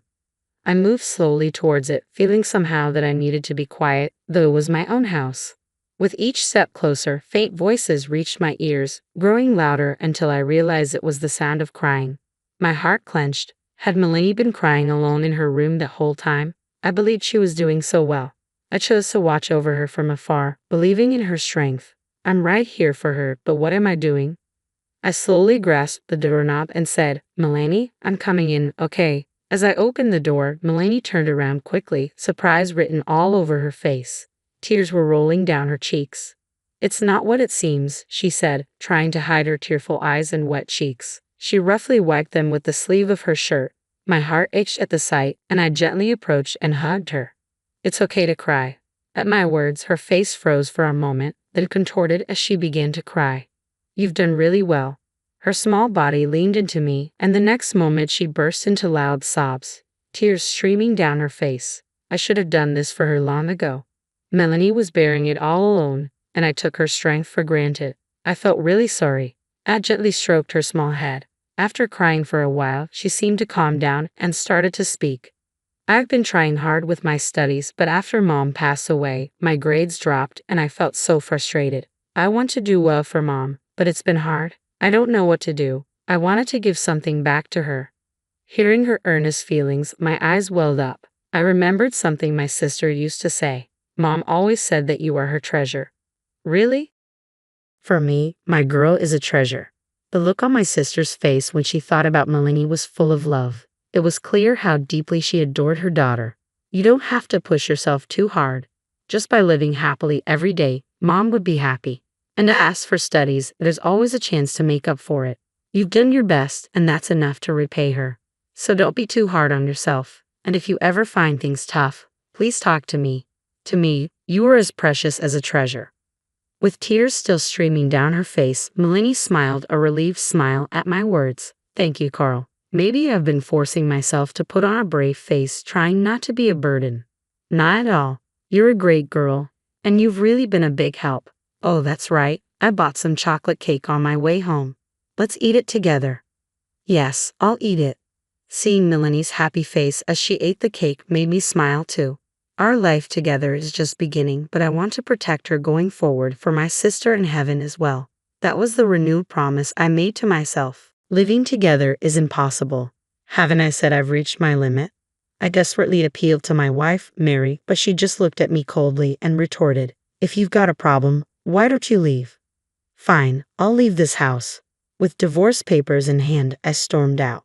"I'm going to file this right now," I muttered to myself. After quickly submitting the divorce papers I received from my wife, I couldn't help but wonder what fate awaited her and her mother.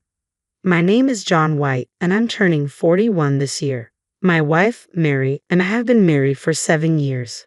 We both work different jobs. I was raised by my maternal grandparents after my parents died in a car accident when I was little. My grandfather, who loved to travel, took me to various places as I was lonely without my parents. Influenced by him, traveling became my hobby. I blog about my solo travels and earn income as a freelancer. It was on one of these trips that I met Mary. We happened to meet at a bar where she was drinking with a group of people. I found myself inadvertently following Mary with my eyes because she was at the center of everyone's attention and cared for me. Mary, who worked at a brokerage firm as a hardworking salesperson, seemed so bright to my eyes. We exchanged contact information, and after a strong pursuit, we started dating and eventually got married. Even after marriage, I continued writing blog articles from home while Mary worked as a company employee. One day, as I was chilling with a cup of coffee, Mary said, "John, I'm off to work. Can you do the laundry and make dinner tonight too?" "Okay." "Hey, can you pick up a tomato can for tonight's meat pasta?" I asked. Mary frowned in annoyance. I'm working outside, John. Because you're at home, you could do that much, right? Sorry, I might not have time to go out today. I'm swamped with work. At that moment, the living room door opened. John, I've been listening. Why are you asking Mary to run errands? It was my mother-in-law, Susan, who lives nearby. Oh, Susan, what brings you here all of a sudden? I asked in a trembling voice. She glared at me, and then Mary casually dropped a bombshell. Oh, by the way, I gave her a key to this house. What? Why would you do that without asking me? Before I could confront Mary, Susan stared me down. Is there a problem, John? You're pushing house chores on your working wife. You should be doing everything since you're home. That's right, Mom. John is awful, isn't he? Mary joined in with a smirk. He comfortably lives at home, not earning much, and still has the nerve to be demanding. Being criticized like this, all I could do was bite my lip in silence. All right, I'll go. Just listen quietly to what you're told since you're being supported by your wife, Susan said with satisfaction. Turning away from her, I retreated to my room. My biggest concern was Susan. After being widowed, she lived alone nearby and seemed to be proud of Mary, who graduated from a prestigious university and still doted on her. Since the beginning of our marriage, Susan disliked my work-from-home lifestyle, always making snide remarks. Mary never stood up for me during these attacks. I realized after marriage that Mary, raised with praise by her mother, was prideful and vain. They still depended on each other, and if I ever complained about her, Mary got upset right away. I dreaded the thought of her frequently coming over. Just thinking about it made me feel depressed. Sure enough, Susan started dropping by often. She criticized every household chore I did and spent entire days at our home chatting with Mary on her days off. This life drained me completely. It was Susan's birthday, and I was on my way to her house. It was a duty I had to fulfill despite my heavy steps. Mary, having work, left the house, and we planned to meet there, so I headed alone to Susan's home. Happy birthday, Susan, I said as I arrived first, taking out a beautifully wrapped box from a paper bag. This is a gift for you. It's a handmade bag I bought at a shop I visited for an interview. Before I could finish, she scoffed. What's this? Trying to go cheap, huh? It's probably some freebie you got, isn't it? No, that's not it, I hurriedly denied, but she wasn't listening. I don't need such a cheap bag. Really, you're so thoughtless. I thought you'd like it, so I prepared it, I said, but she began to berate me with a sharp look. Enough already. I don't like how you use your job as an excuse to travel and inconvenience Mary. That's not fair. I take pride in my work, I retorted, but she continued to look down on me. Pride in your little side hustle.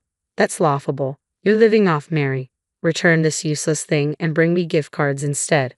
All right, I said, putting the present back in the bag and leaving for the department store. I'd like $200 in gift cards, please. After purchasing and wrapping the gift cards, I returned to my in-law's house, feeling heavy. I'm back, Susan, I said as I entered. Mary, who had arrived in the meantime, popped up. John, it's Mom's celebration today. I ordered some fancy takeout. The dining table was crowded with dishes from a famous restaurant, but I was told to cook, so I bought ingredients. Susan interrupted. What are you talking about? This is obviously better than your cooking. Thanks for this, Mary. I could only watch them with a dissatisfied look. Eventually, I reluctantly sat down, and we started eating. Mary and Susan were chatting happily, but I felt left out. Near the end of the meal, Mary suddenly said, Hey John, shouldn't we consider moving? Moving? There's a new high-rise nearby. Living somewhere with a great view and atmosphere would really motivate me at work. Oh, a high-rise, how nice. Susan was obviously thrilled. But isn't our current house good enough? Mary looked visibly annoyed. We have enough in our budget, so why not? Susan glared at me, pressuring me. Exactly, a man should just quietly listen to his wife. I felt small and could only agree. Okay, indeed, it's not a bad idea if moving would improve my work situation. And if we don't give Susan a key, things might be better than now. I convinced myself and agreed to the move. While proceeding with the arrangements, I firmly told Mary, I need you to promise me something. Once we move, don't give the key to Susan. Why? It's no big deal. I've reached my limit with her meddling. If you can't promise that, we can't move. Mary seemed thoughtful, then put her hand on my shoulder. Okay, if you say so. I can't help it. I won't give her the key. Thanks for understanding. Mary seemed really excited about the high-rise, and with her promise not to give Susan a key, I felt relieved and continued with the moving preparations. Months later, we moved into the high-rise. The location was fantastic, with a great view and a luxurious interior. Living there with Mary, I was finally enjoying a fulfilling life, but the issue with Susan was still looming. "Hey, can I invite my mom over today?" "What? You just invited her yesterday." She started wanting to invite her mother over almost every day.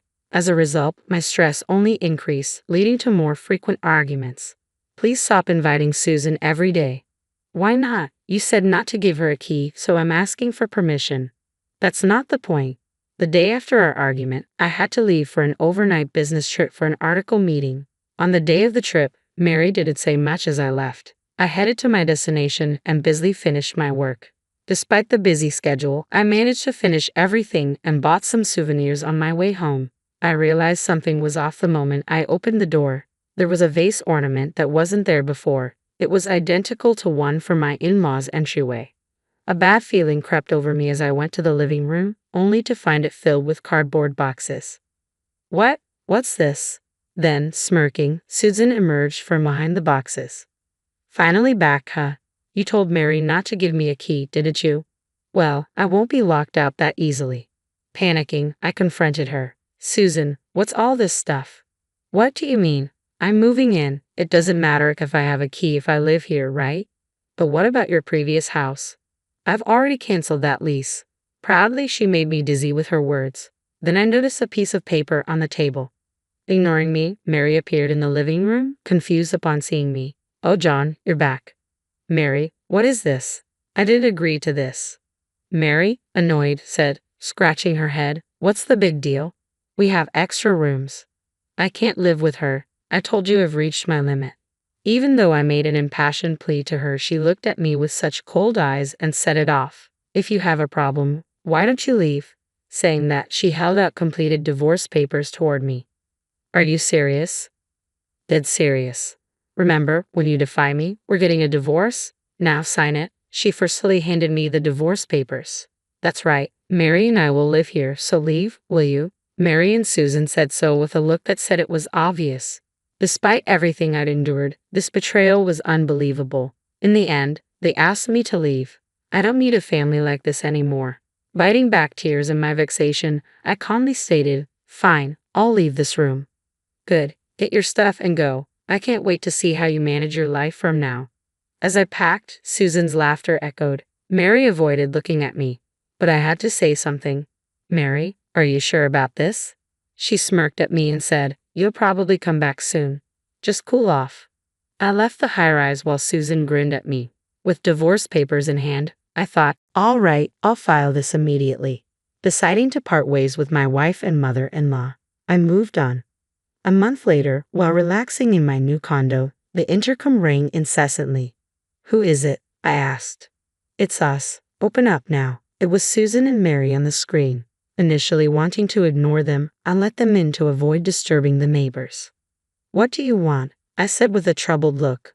Susan snapped, "What do you mean by leaving that high-rise? It's obvious it's already been sold." Her shock was evident as I told her the truth. "Sold it? That condo was Mary's property, wasn't it?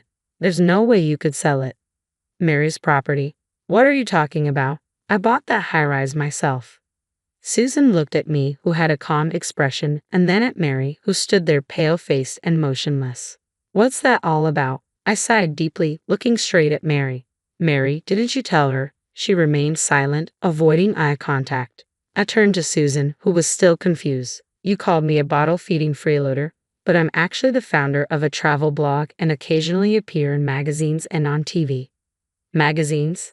TV?" She gaped at me, astonished. I continued calmly, "So I have some savings. By the way, the gift you rejected because it was cheap costs over $1,000. $1,000. She looked shocked. "Well, I returned it as you wished. And about the food delivery on your birthday, Mary paid for it with my credit card." Her face went from shock to anger. Turning quickly to Mary, she said, "Mary, then we can just buy back the high-rise from him. You're a top salesperson with a salary of over $100,000, right? You must have some savings." Mary remained silent. Trying to hold back my laughter, I told Susan, Mary doesn't have any savings. What? Susan looked surprised again, and Mary just stood there. I continued evenly. She's been continuously losing money on stocks. She's almost out of savings. Isn't that right, Mary? No, Mary, that's a lie, right? She grabbed Mary's arm, shaking her. Mary collapsed to the floor as if her legs gave out. I thought moving to the high-rise would motivate me and lead to success at work. But what? As I questioned her while staring at her, she continued mumbling evasively. I failed again. Instead of buying it back, I can barely afford to live with Mom. What? Susan panicked. Ignoring her, I crossed my arms and said, I knew it. Mary had no sense in trading stocks. I wanted to support her as her husband, but then, Mary crawled in front of me and suddenly strongly begged, John, I'm so sorry. Please, let's start over. Mary, what are you saying to this man? Susan tried to pull her up, but Mary shouted back, but Mom, we can't survive without him. She kept begging me. I spoke softly, Mary, look at me. Her eyes filled with hope as she raised her head. I continued gently, you never helped with household chores, saying it was my duty as your work-from-home husband. I'm really sorry about that, she apologized with a pained face. I ignored her apology and went on, you belittled me, saying I should leave? And now this? You took too much for granted. We're already divorced. I don't want anything more to do with you. Let's go our separate ways. As I firmly spoke, she tried to cling to me, but I silently brushed her hand away. Susan, having witnessed everything, cried out in anguish, wait a minute. What about the high-rise and our luxurious life? That's obviously impossible now, I replied. With a tone of disbelief, she shrieked hysterically, what are we supposed to do now? How about living happily with your beloved daughter? I suggested. She just gaped, speechless. I helped the dejected Mary stand up and ushered them out.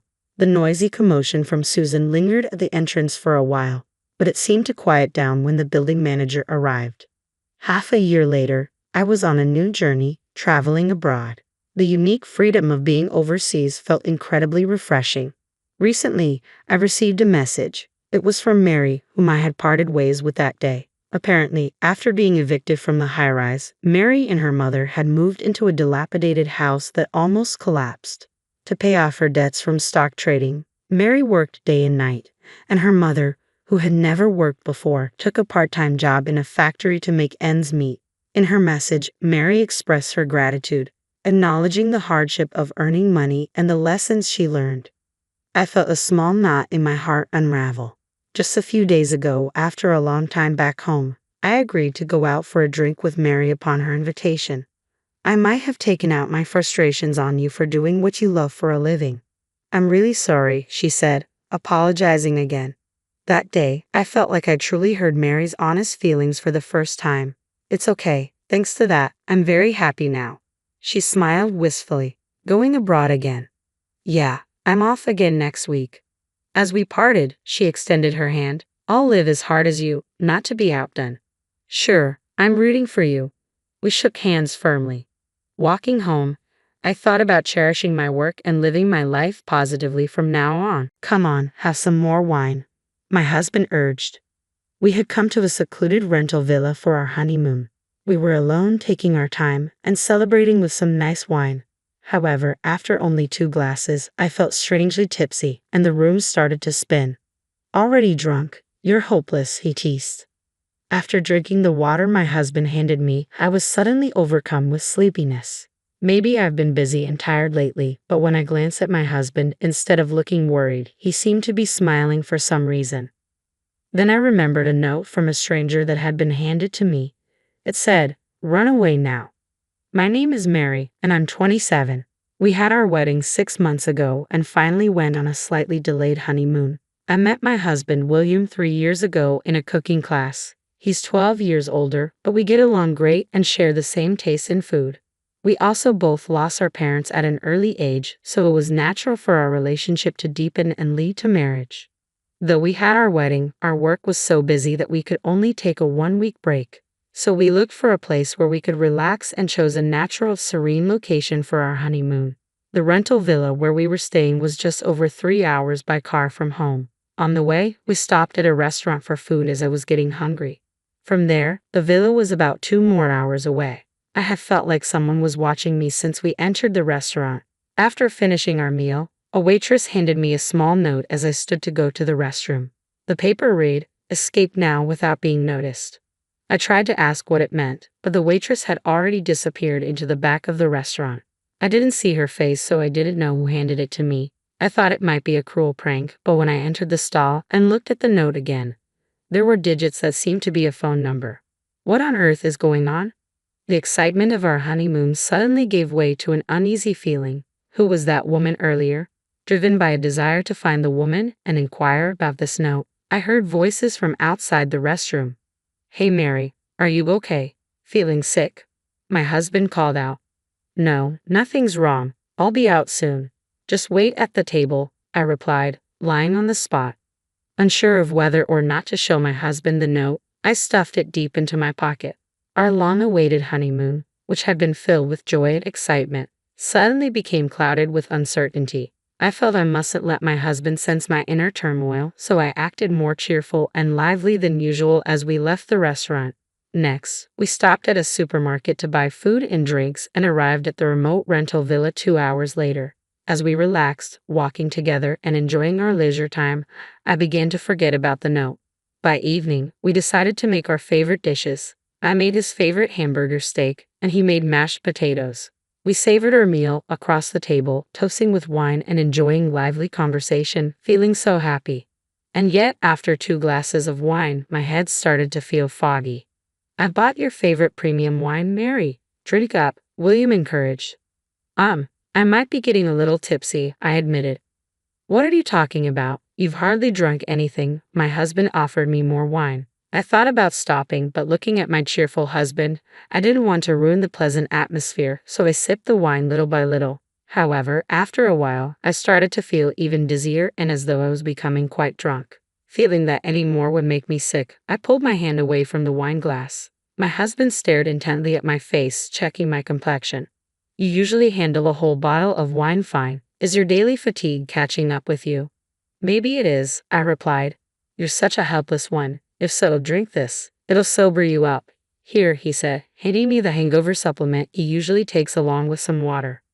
Yet even after drinking it, my drunkenness didn't subside, and I was strangely overcome with intense drowsiness.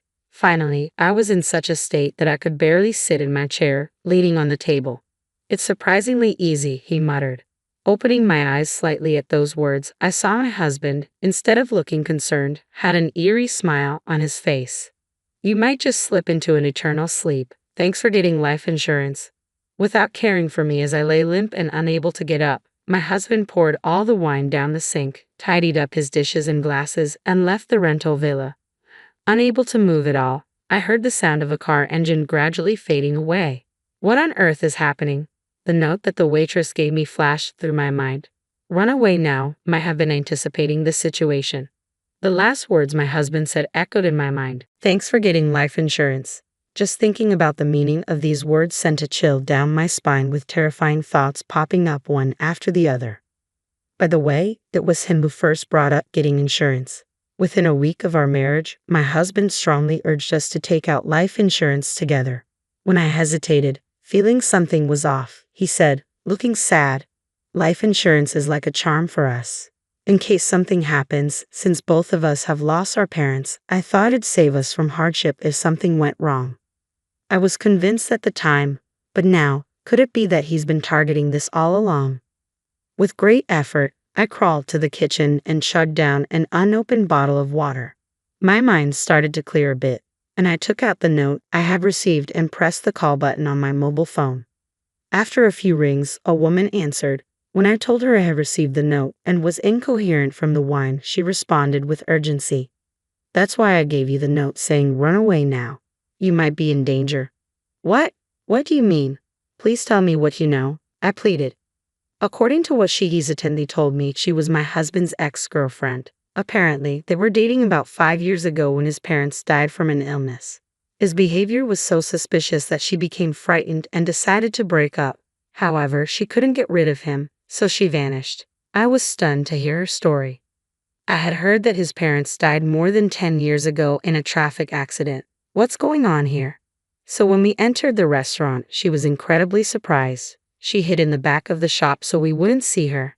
I wasn't imagining the feeling that someone was watching me during dinner. The waitress must have sensed that my husband was up to something and handed me a note when I went to the restroom, wanting to help with all her heart. "Thank you for giving me the note. I can't thank you enough. It must have taken courage," I said. I heard her sobbing on the phone at my words. "I can't believe this. I can never forgive this." Contrary to my gratitude to her, I was terribly shocked to find that my trusting husband had betrayed me. Gradually, I became consumed with anger. "I have to punish that man, no matter what," I said, without thinking. She replied, "Of course." But I had a plan. Carrying it out might put me in even more danger, but I couldn't just let things go on like this. I was determined to make him realize his wrongs. About 2 hours later, I heard the sound of my husband's car engine returning. After the phone call, I had fallen ill again and was lying on the floor. I could see my husband, still wearing his shoes, entering through the door. He slowly approached me, crouched down in front of me, and gently put his ear to my lips to check my breathing. "Damn, she's still alive. She's stubborn. I should have made her drink more," he muttered. "What does that mean?" I faintly whispered, and he began to speak with a defiant smile. "I'll tell you as a gift to the dead. You know I hate working, so I made my parents drink plenty of alcohol to quickly get my hands on some money. Then, I made them drink the supplement I made and gave to you. Ha! I married you because you had no one else, and now the life insurance money will be all mine. Since the premium is $500 a month, I might get around $500,000. I'm thrilled." I felt a chill as my husband's cruel words sank in. "You won't have your way," I croaked. "Don't act tough. You can't even move. I'll take all your savings too. Now, I'll send you to the afterlife right away with this," he sneered. My husband then took out several of the supplements from earlier. It sounded like he was dissolving them in water with the noise of a glass and stirring. He grabbed my hair, lifted my face, and poured the mixture into my mouth. "Stop it. Come on. Gulp it down. I won't hold back this time. You'll be in the afterlife in no time." I resisted desperately, coughing and somehow spitting out the liquid that had been forcibly poured into my mouth. "That's enough. Let go of Mary." Standing there was the store clerk, his former lover, who had handed me the note. "What? Why is Emma here?" I had arranged for her to come here after giving her the location of the villa on the phone earlier, I said, standing up smoothly from the floor. My husband looked completely baffled. It's true the wine affected me quickly, but I had felt something was off when he gave me the supplements while I was drunk and made sure not to swallow them. "You must have thought I'd come back here to check what had happened to me. Damn you, you tricked me. I'll never forgive you. I'll wipe both of you off the face of this earth," he roared. Recklessly, he grabbed the poker next to the wood-burning stove and approached us. "Stop it. Screaming won't help you here in this deserted place. Now, which one of you should I finish off first?" he said, swinging the stick in his hand, shattering mirrors and vases in the room. Just as I couldn't escape any longer, my husband stood in front of me, raising his arm to strike. At that moment, the door banged open with a loud noise, and the police burst in. His former lover had been watching the situation from the next room and had called the police. It was a close call. "Indeed, that was a close one," I muttered. With a shocked look on his face, my husband's arm remained raised, frozen in place. I took the opportunity to turn off the recording button on the mobile phone I had propped on the shelf and handed it to the police. "I've recorded everything in here. This should be enough evidence, right? Oh, and the supplement I pretended to drink. I'll give that as evidence too." "What? What's going on?" my husband stammered. Actually, I had called the police after my husband abandoned me, but they didn't take me seriously because I was slurring my words, thinking it was a drunk's joke. That's why, with the cooperation of his former lover, I staged a convincing act to elicit a confession from my husband. Honestly, I was terrified of my husband and thought about running away right then and there. But I knew that if I ran, my husband would target me, and I believed that the police would surely come if they had evidence of a crime in progress. "This is just a little marital spat, not something to bother the busy police with," he said, tossing the stick he was holding onto the floor and scratching his head. I was fed up with him, thinking he could still deceive us with all this evidence stacked against him. "You might as well give up. We have your own confession and the video evidence of you trying to take our lives." "Mary, you're exaggerating. Calling the police is going too far. I'll apologize, so don't be mad. I wouldn't really harm you, would I?" There's no way I can believe you now. Besides, I will have everything investigated thoroughly, not only about this incident but also the death of your parents. That's such an old story, and there's no evidence. He seemed to think that he wouldn't be charged with a serious crime if he was caught just for this incident. Then the ex-lover, who had been silently observing, spoke up. I'm not sure if this will be helpful, but I have stored everything he said at that time and anything that seems to be evidence. Really? No, no way. I don't want to waste my life over something like this, my husband stammered. My husband tried to escape, but he was quickly caught by the police, handcuffed, and taken away in a patrol car. He shouldn't be able to get out of detention for a while. Watching the patrol car get smaller, I felt a release from anxiety. Emma, are you hurt? I asked.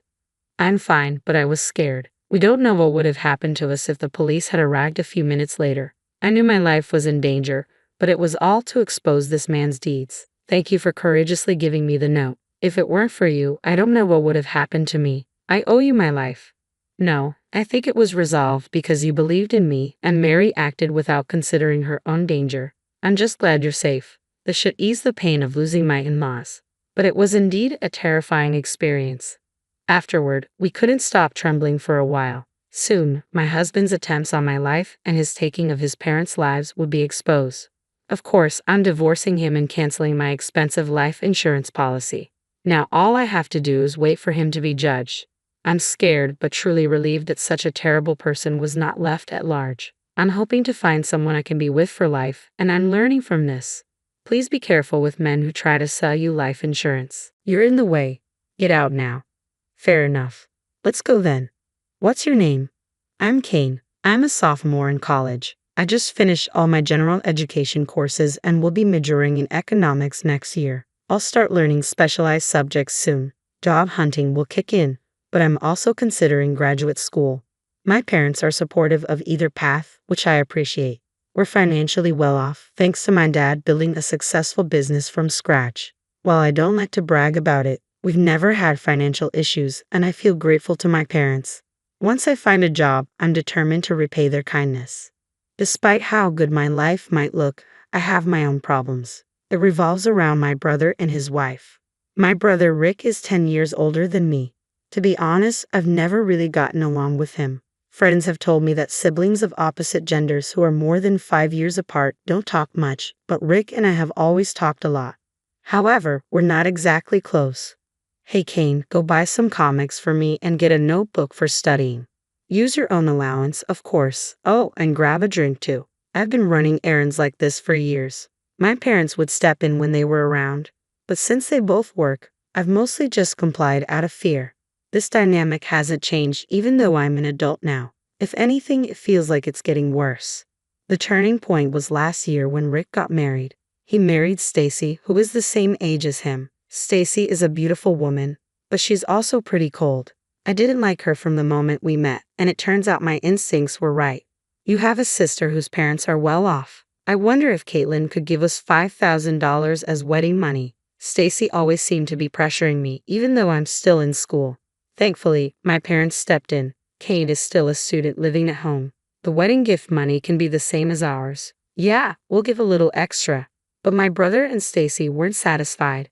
That's not right. You're an adult. Paid up. Exactly. We'll be family for a long time. You need to step up. I ended up just giving them money that my parents gave me to avoid any drama. Frankly, both my brother and Stacy are pretty greedy. I was hoping to keep my distance as much as possible, but they keep showing up at our house despite my wishes. They never miss a chance to take a jab at me for living at home and commuting to college. You're still living at home. You don't plan on being a burden forever, do you? I don't want a sister who's good for nothing. Seriously, even if college is close, it's so uncool. Why don't you move out? That way, we could save on utilities and groceries, plus there'd be more inheritance for us. My brother said all this even though he himself commuted from home to college and even had to repeat 2 years. Stacy's comments were just as bad. My parents are still working and are in good health, but she's already talking about inheritance. It's just insensitive. Anything I'd say would just make them mad, so I've been biting my tongue. But things have gotten even worse. Now they're bringing their stuff into our home for some reason. Despite living only 30 minutes away in a large apartment, they keep hauling in clothes and knickknacks. Rick, this stuff is in the way. Why are you bringing it here? You have your own home, right? My mom finally spoke up. My brother didn't care. This is my home too. What's the big deal? Besides, Kane has more stuff here. Kane lives here. Of course she does, Mom replied. Well, I'm also a child of this house. Don't discriminate between your kids. There's nothing wrong with keeping our stuff here. Stacy is a part of my family, so she's part of this house. Exactly, future in-laws, Stacy chimed in. Rick will eventually inherit everything. Might as well start now, right? They kept ignoring my parents' warnings. One day, as this state of affairs continued, they took it a step further. One weekend morning, I woke up to the sound of heavy footsteps. The house was filled with burly men following my older brother and Stacy as they shuffled stuff around. It seemed like my brother and Stacy had hired them. What do we do with this? One of the men asked. Just leave that. Oh, but take that one away, Rick instructed. Got it. Following my brother's instructions, the men started moving drawers that belonged to my parents and me. They even took my college textbooks and other stuff I use daily. Hey, what are you doing? Stop this now, I demanded. Well, we were hired by them, one of the men replied, nodding towards Rick and Stacy. No matter what I did to stop them, they didn't listen, even when I directly complained. They just glanced towards my brother and Stacy with puzzled looks. Apparently, they had been hired with a handsome sum. Before I knew it, all the essential items were out of the house. Without pause, everything was loaded into a truck parked outside. Oh, Kane, leave your money, okay? We'll put it to good use. And please take those two old folks with you. You can keep your wallet at least. Don't think we're heartless. We've rented a weekly apartment for you to stay with Mom and Dad. 2 weeks' rent is paid. Go there for now. We've arranged for your stuff to be delivered there too. What? You can't. But before I could say another word, they kicked me and my parents out into the yard. I stood there stunned, looking up at the house I'd been sleeping in just minutes ago. But then I snapped back to reality. I couldn't just stand there paralyzed. I'm an adult now, not just a kid who needs protecting by my parents. I guess I'll have to take a break from college. I'll find a part-time job to get by for now. I wonder what happened to my bank book and seal. It would be nice if my brother had put some basic funds aside for me. But I can't just worry all day. The only thing to do is go to the weekly apartment they told us about. It's okay, Dad, Mom. I'm not a kid anymore. Saying this, I looked back at my parents. They must be even more stunned than I am betrayed by my brother. So it's up to me to lift their spirits. My expectations were shattered in a really good way. Huh? When I turned around, both of them were smiling. Well, that went better than I thought, right? Dad said. It happened faster than expected, Mom added. Wait, what's going on? Turns out they had suspected my siblings' scheme all along. From the moment they first moved their belongings, they had anticipated a day like this. But listen, Kane, people like that won't stop no matter what you say. If anything, they'll dig their heels in deeper when faced with reason, Dad explained. Exactly. You can't face people like Rick head-on. Instead, let them think they've succeeded in their little plot. They'll let their guard down. That's when you make your move, Mom added. So this all went according to your plan? I asked, incredulous. Their smiles deepened at my question. Look, your dad didn't build a company from scratch for nothing. It's about time to show you some of the skills that have supported your dad, Kane. I'll teach you what it really means to handle people. They suggested we go to the weekly apartment for now. I thought we were going straight home to confront my siblings, but apparently not. Following Dad's guidance, I walked as if deeply disheartened. I feel like we're being followed, I whispered. Don't worry, Kane. Just act like you don't notice. Types like Rick and Stacy enjoy tormenting their prey. They'll probably report back to someone that we look downcast. Just keep acting disheartened, Mom advised. Heeding their advice, I proceeded to the apartment. Once inside, they announced energetically, okay, most of the plan is a success. Time to counterattack Rick and his gang. On Mom's cue, Dad placed a call. Proceed as planned. He was speaking to a moving company. Additionally, it seemed one of Dad's trusted employees was ready to direct the operation. The movers started pouring into our home. Boss, everything is going as planned. Your son and daughter-in-law seem to be shocked. I expected as much. Carry on. Over the phone, there was a buzz like live commentary. Apparently, the movers had been prepped by Dad on what items to take. The sound of safes and other valuables being moved filled the air. What the heck? You guys bursting into someone's house like this? What's the big idea? Rick shouted. Really? You want me to call the police? Stacy threatened. No, we're just here on the homeowner's request. Hey, excuse me, could you move? You're in our way. Wait a minute, that's my safe with my bank book in it. Where are you taking that? Rick demanded. Your father requested this. He told us to move it to the new house. What's going on? Stacy asked, bewildered. I was just about to check the combination. It's your father's wish. And by the way, Rick, it's telling that you, his own son, don't even know the safe combination. Clearly you're not trusted. Shut up, you're just an employee. Wait, that jewelry belongs to my mother-in-law. What are you doing with it? This is under the vice president's order. We're also taking this to the new home. If you damage it, you'll be billed for it. What? Stop. I can't afford that. Then please don't get in the way. About an hour later, the room quieted down, and I heard one of the employees.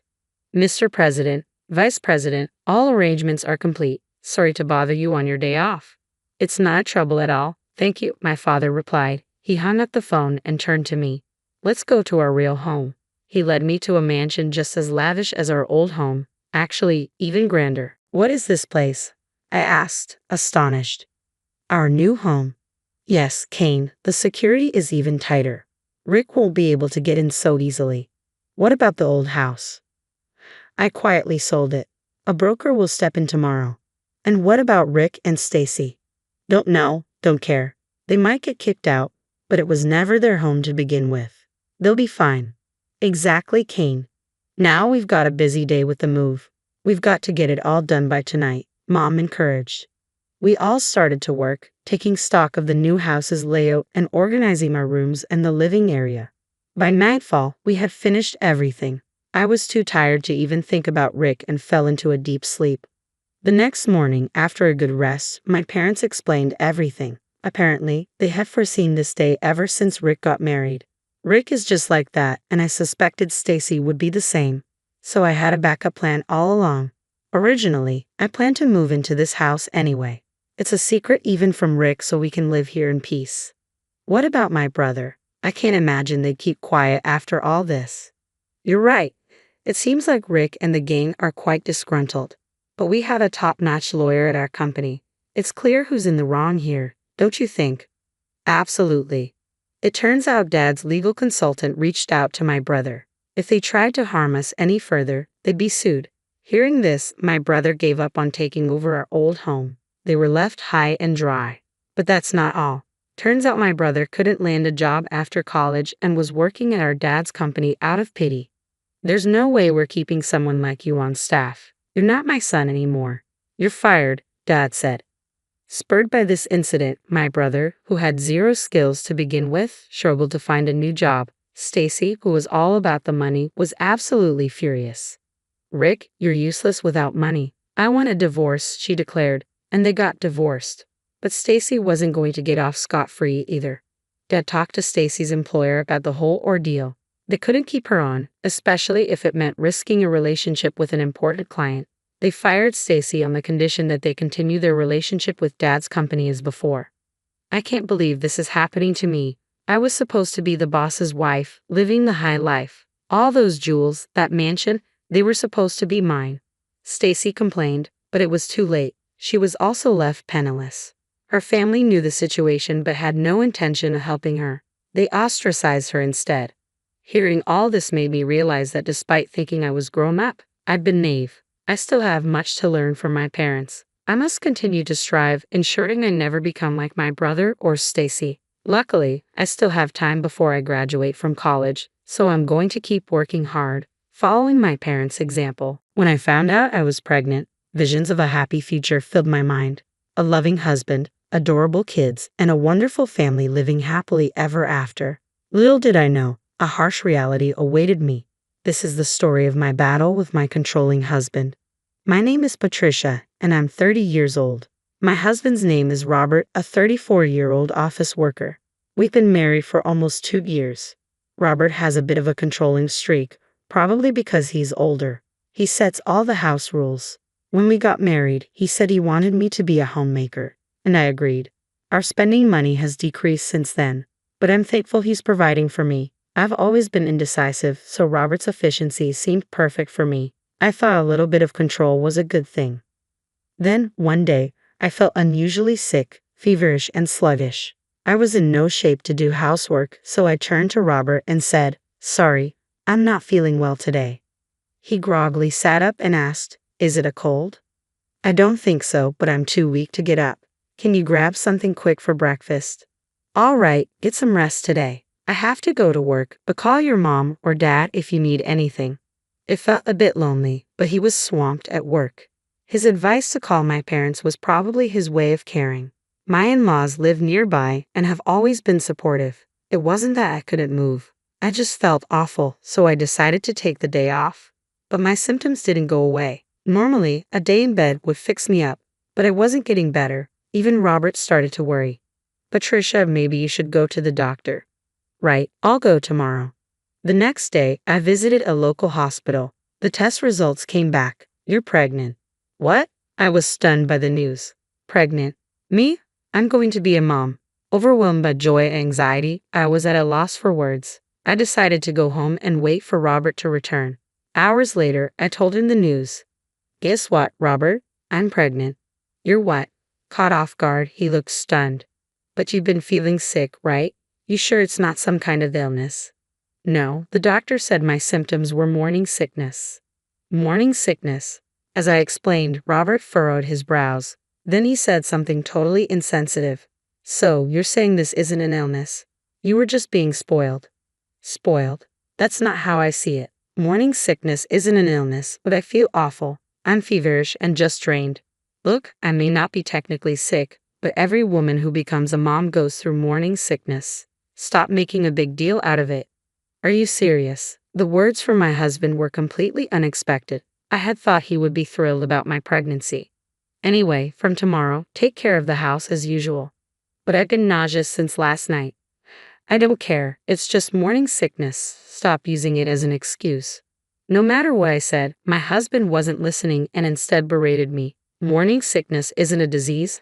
I knew what carrying a new life is a burden not to be taken lightly. Most men might not understand the difficulty of pregnancy, but the harsh words from my husband were almost unbearable. I tried my best to manage the housework the next day, but my body was sluggish and nausea hit me even when I was doing nothing. Cooking meals was the hardest part. The smell of rice cooking was unbearable. "I can't take it anymore." Frequent dashes to the bathroom disrupted my cooking routine, and consequently, the quality and efficiency of my meals suffered. No matter how much I tried to explain, my husband wouldn't listen.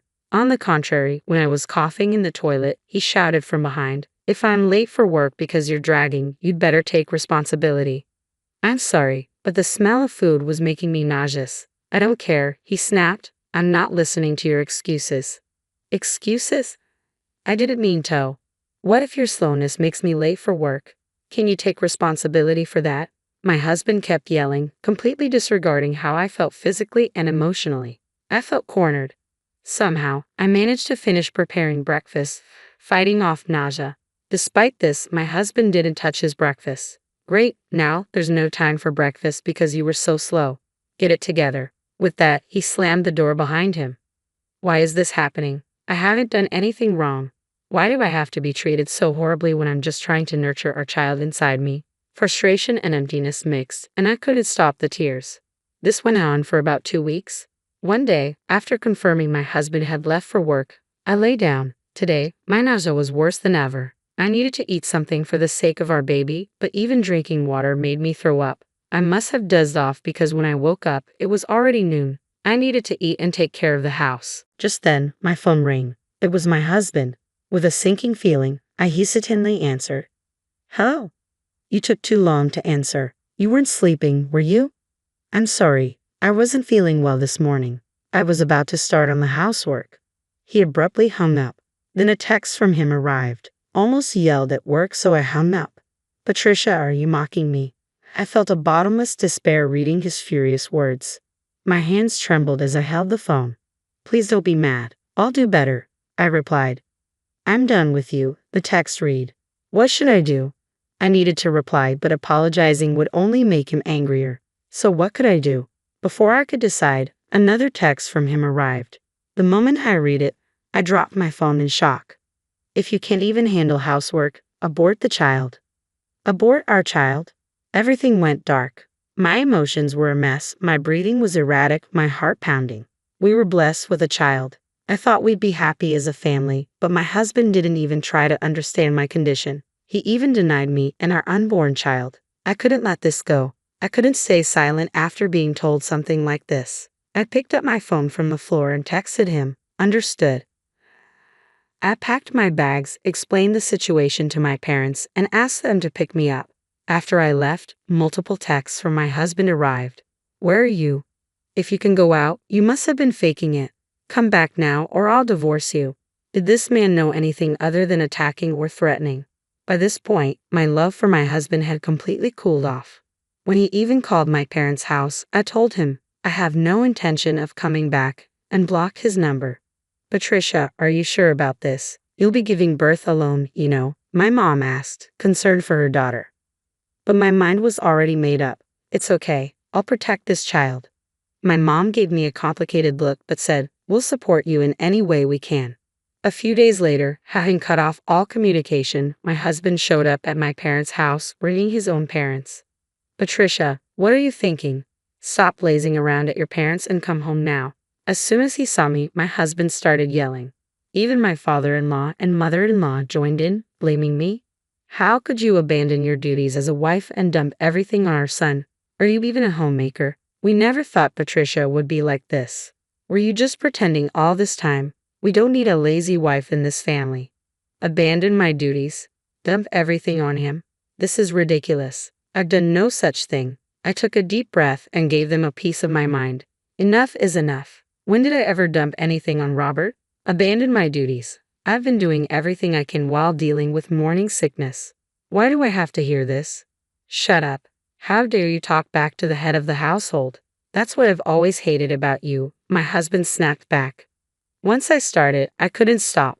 When I'm suffering from morning sickness, you tell me to hurry up and make breakfast, stop slacking off on housework. I'm not your servant. Do you even know how hard morning sickness is? Learn about a pregnant woman's body, you incompetent fool. What kind of language is that to your husband? That's just it. You're nothing but a controlling husband who doesn't understand people's feelings, and I was stupid to mistake that for reliability. Who do you think provides for you then? I don't need such a life. My father-in-law and mother-in-law, who had been listening to our argument, hesitantly asked, weren't you just dumping all the housework on our son, doing nothing but lazing around every day? Exactly. Using pregnancy as an excuse to make our son do all the housework. It seemed my husband had been telling them a convenient story. I told my father-in-law and mother-in-law the truth. Yes, I've had to lie down because of severe morning sickness, but Robert told me morning sickness isn't an illness and to stop being lazy. So I've been desperately doing housework every day to the point of nearly collapsing. Father-in-law and mother-in-law's faces turned pale. Robert, what is the meaning of this? Father-in-law confronted my husband, whose body was shaking. Well, that is, even now, my husband refused to admit his fault. I had enough and decided to expose his greatest flaw. Father-in-law, mother-in-law, your son told me if I couldn't do housework, I should abort the child. What did you say? Is this true, Robert? Father-in-law and mother-in-law stared at their son, mouth agape in shock. Telling someone to abort the child is unforgivable. I've done my best in my own way. Despite that, Robert never cared about my health or our unborn child. I can't live with someone like that. The collective anger in the room turned towards my husband. In the awkward atmosphere, he nervously chuckled. Okay, I get it. I was wrong. I apologize. All right, so let's just drop it, okay? At that moment, smack, mother-in-law slapped my husband. What the hell was that for? My husband looked at his mother in surprise. Enough is enough. Do you even realize what a miracle it is to have a child? You berated Patricia while she was suffering from morning sickness, forced her to do housework, and even lied to us. How much more do you need to vilify her? Mother-in-law yelled at my husband, tears streaming down her face. The intensity left me and father-in-law speechless. Then mother-in-law turned to me to apologize. Patricia, I am so sorry. I believed that foolish son of mine and hurt you.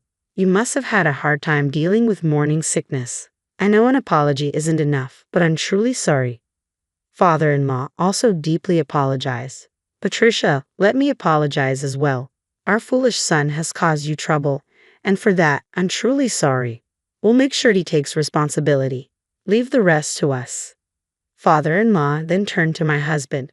We're cutting ties with you, Robert. Cutting ties? Yes. A son who can tell his wife to abort the child is not part of our family. Agree to Patricia's divorce. What?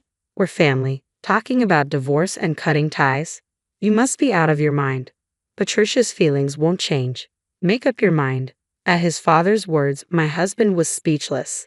He was reluctant to sign the divorce papers, but with father-in-law and mother-in-law's help, he eventually gave in. He was utterly defeated, a shell of his former self. Later, I claimed compensation and child support through a lawyer. I've decided to give birth to our child alone. I've received several texts from my husband since. I was wrong. Please forgive me. I realize you're all I have. Please come back. But I just deleted the messages without replying.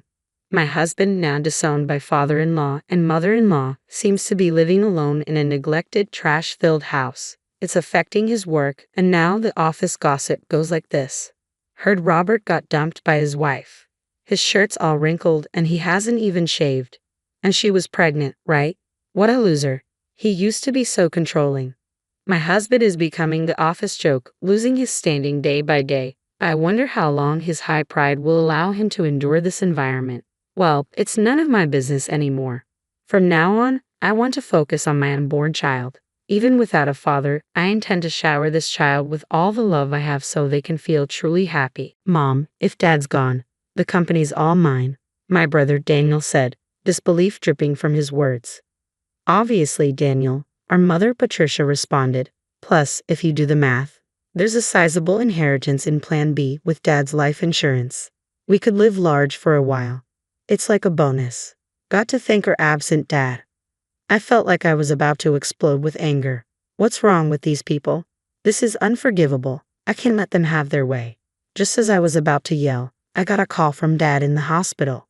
This story goes back a few months. My name is Christopher, a 33-year-old architect working at a design firm. I moved out of my family home and now live alone in a nearby condo. Being single is a little lonely, but I love my job and live a fulfilling life every day. Today is my day off, and I had plans to meet with my dad. James. Christopher, how have you been? Dad showed up for our meetup with his usual warm smile on his face. Dad, long time no see. Have you lost some weight? Running a business must be tough work. Keeps me busy, but I'm doing well. Let's get going. I occasionally meet up with my dad like this to catch up over a meal. Today, Dad invited me to join him for some volunteer work. We went to a small children's care facility on the outskirts of town. Hello, Mr. Smith. James. Christopher, hello, and thank you for coming today. We were greeted by the friendly face of the elderly director. Dad and Mr. Smith were chatting away warmly. It turns out my dad grew up in this facility. After leaving, he put himself through college and started his own architecture firm. Even without any relatives to rely on, he made it on his own, and I've always admired him for that. On his days off, Dad often invites me to volunteer at the facility with him. Since we both have backgrounds in architecture, we can repair furniture and playground equipment. James. Christopher, you've helped a lot today. After finishing our repairs on beds, chairs, and swings, Mr. Smith thanked us as we were leaving. I felt good about making a difference, and for Dad, visiting Mr. Smith, who's like a father to him, must be important too. As we walked side by side pondering where to grab a bite, a sleek black luxury car pulled up next to us. The window rolled down, and out popped Mom, driving the car with my brother Daniel. Well, look who it is. Back from the care facility again, are we? Mom said, it's embarrassing to have a dad without parents. Can we stop this already? Mom, let's go, my brother spoke, chomping on his gum. I wanted to retort that he was the one who should be embarrassed, being an adult with no stable job and dyed hair, but I held back. No point in saying anything to these people. It would be a waste. Daniel and I are going to dinner. You two can grab some fast food and don't forget to fold the laundry, all right? Understood, Patricia, Dad responded, and without another word, Mom rolled up the car window, and they drove off. Dad and I just watched them go, saying nothing. Mom and my brother looked down on Dad, belittling him at every turn. Honestly, Mom might be beautiful on the outside, but that's about it. The reason they can do all this is that they're basically living off Dad's income.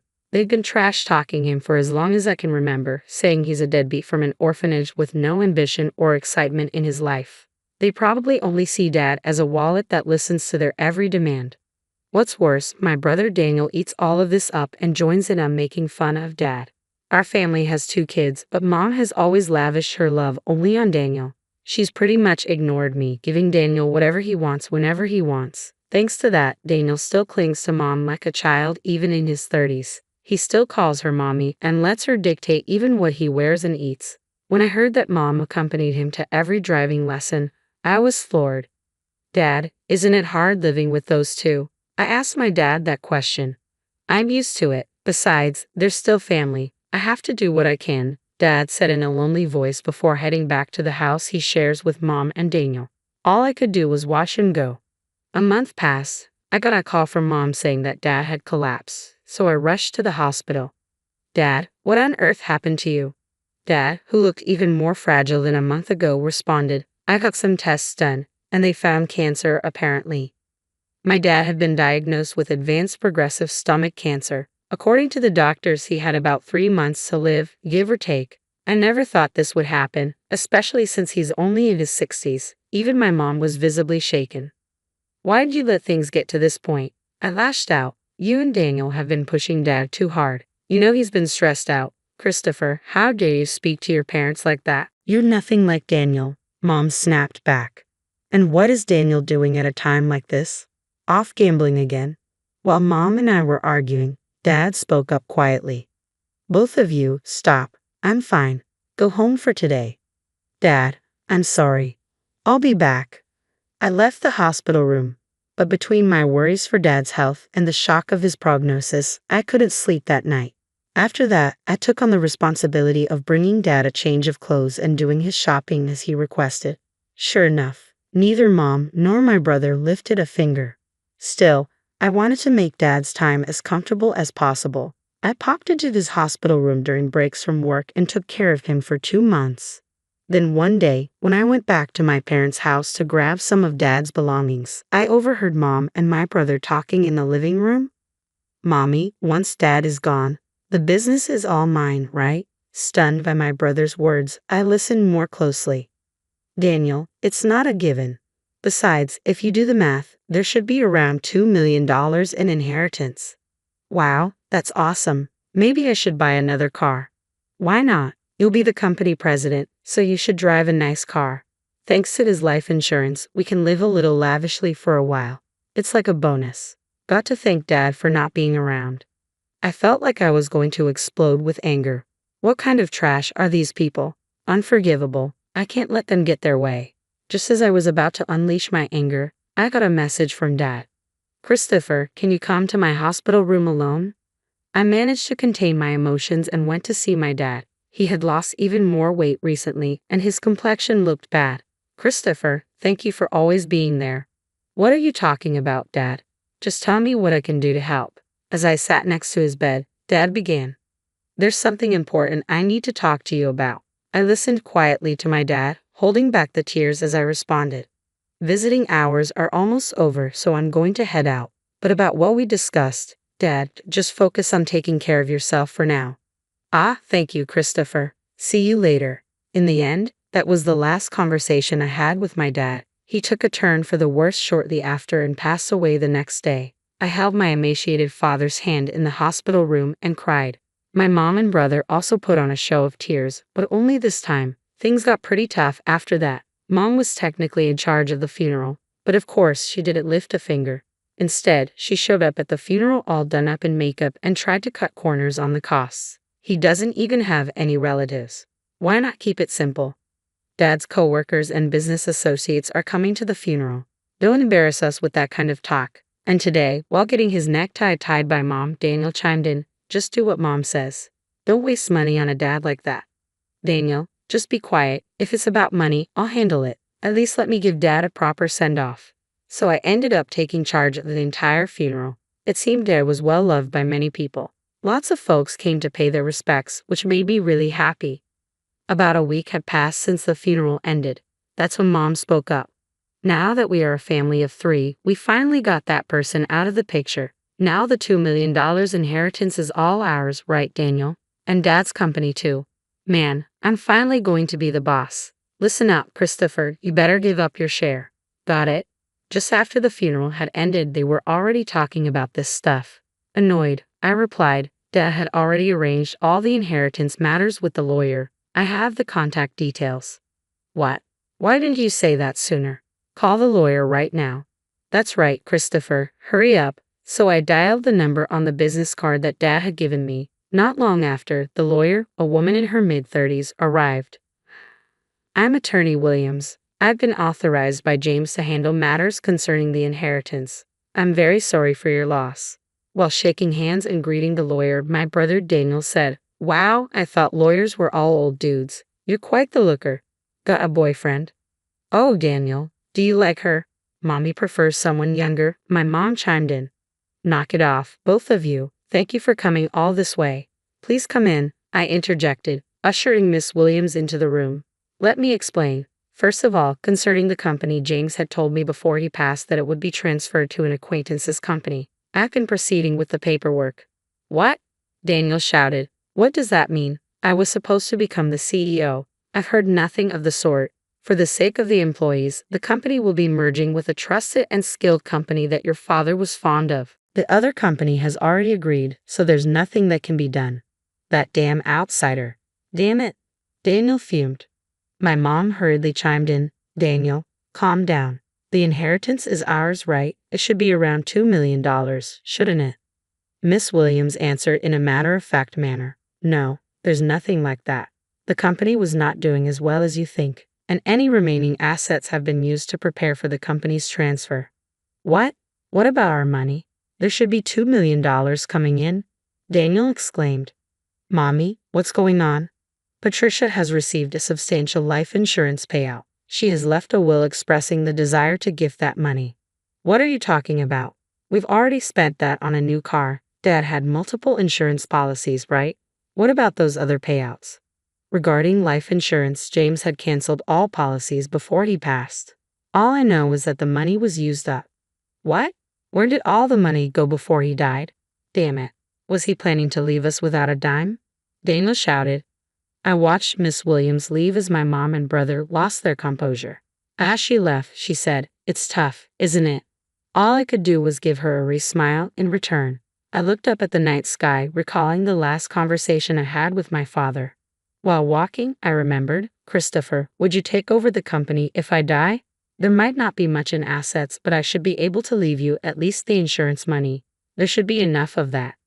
Dad, you were the only one in the family who was kind to me. I wanted to leave something for you at least. Dad, I respect you for building the company from scratch with your own hard work. I want to make it on my own too. I don't need the company or the insurance money, but if there's any inheritance left, I want you to use it as you wish. I'll help in any way I can. Christopher, thank you. Thank you. Walking along, I realized I had arrived at the facility. Despite it being night, Mr. Smith was in the yard. When he saw me, he ran over in tears. Christopher, James passed away so suddenly. He told me not to come to the funeral. But actually, Mr. Smith, my dad was grateful for both you and the facility. I just found out too, a little while ago, James made a large donation to the facility. A really large one. Now we can buy the things the kids need. We might even be able to renovate. Thank you, but I wish James could have lived. I wish he could have been happy. While comforting a tearful Mr. Smith, I found myself crying too. Looking up at the starry sky, I whispered in my heart, Dad, you did it. You really did it. A few months later, I occasionally met with Miss Williams to handle the intricate legalities of transferring the company and settling the estate. This was to be my last meeting with Miss Williams. After expressing my gratitude for her support, Miss Williams offered her condolences once more, comforting me in a considerate manner. As I was seeing off Miss Williams, I thought about how I might never see her beautiful face again. She was such a kind and gracious person. Just then, as I was waving goodbye, a familiar car pulled up beside Miss Williams and out jumped my brother, wielding a metal bat. Ah, hey, what the heck are you doing? I yelled and quickly tackled my brother. Shut up. Let go of me. His face turned red as I held him down to the ground. He was struggling. Were you trying to attack Miss Williams? What's going on? What's going on? Because of her, I didn't get the company or the money. It's her fault. Damn it. That's ridiculous. This isn't Miss Williams' fault. I had thought he was foolish, but this was beyond anything I'd expected. While shielding a trembling Miss Williams, I called the police. Inside my brother's car, not just a bat, but also a rope and his stun gun were found. Clear weapons. He was swiftly arrested. When our mother found out, she fumed. You'd send Daniel to jail? Your own family.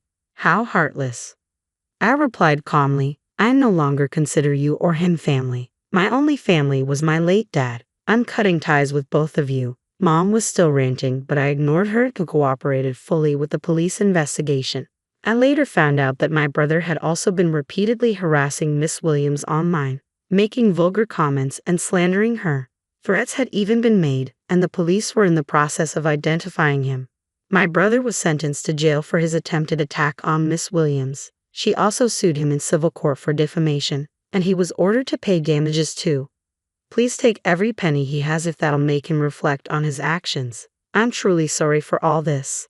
Upon my apology, Miss Williams gave a faint smile and said, I'll do just that. Thank you for saving me from a dangerous situation. From now on, I hope you at least find happiness, Christopher. Several months later, when spring arrived, I found myself at Sakura Garden. Today it wasn't for volunteering. It was a business meeting. Thanks to the funding from my father's donation, the aging facility was planning a renovation. Mr. Smith had approached me for the architectural design. I initially declined, citing my experience of Mr. Smith was unyielding. James always proudly said Christopher will become an exceptional architect. He's already surpassed me. We can do this because of James. I'd really like for you to take on this project, Christopher.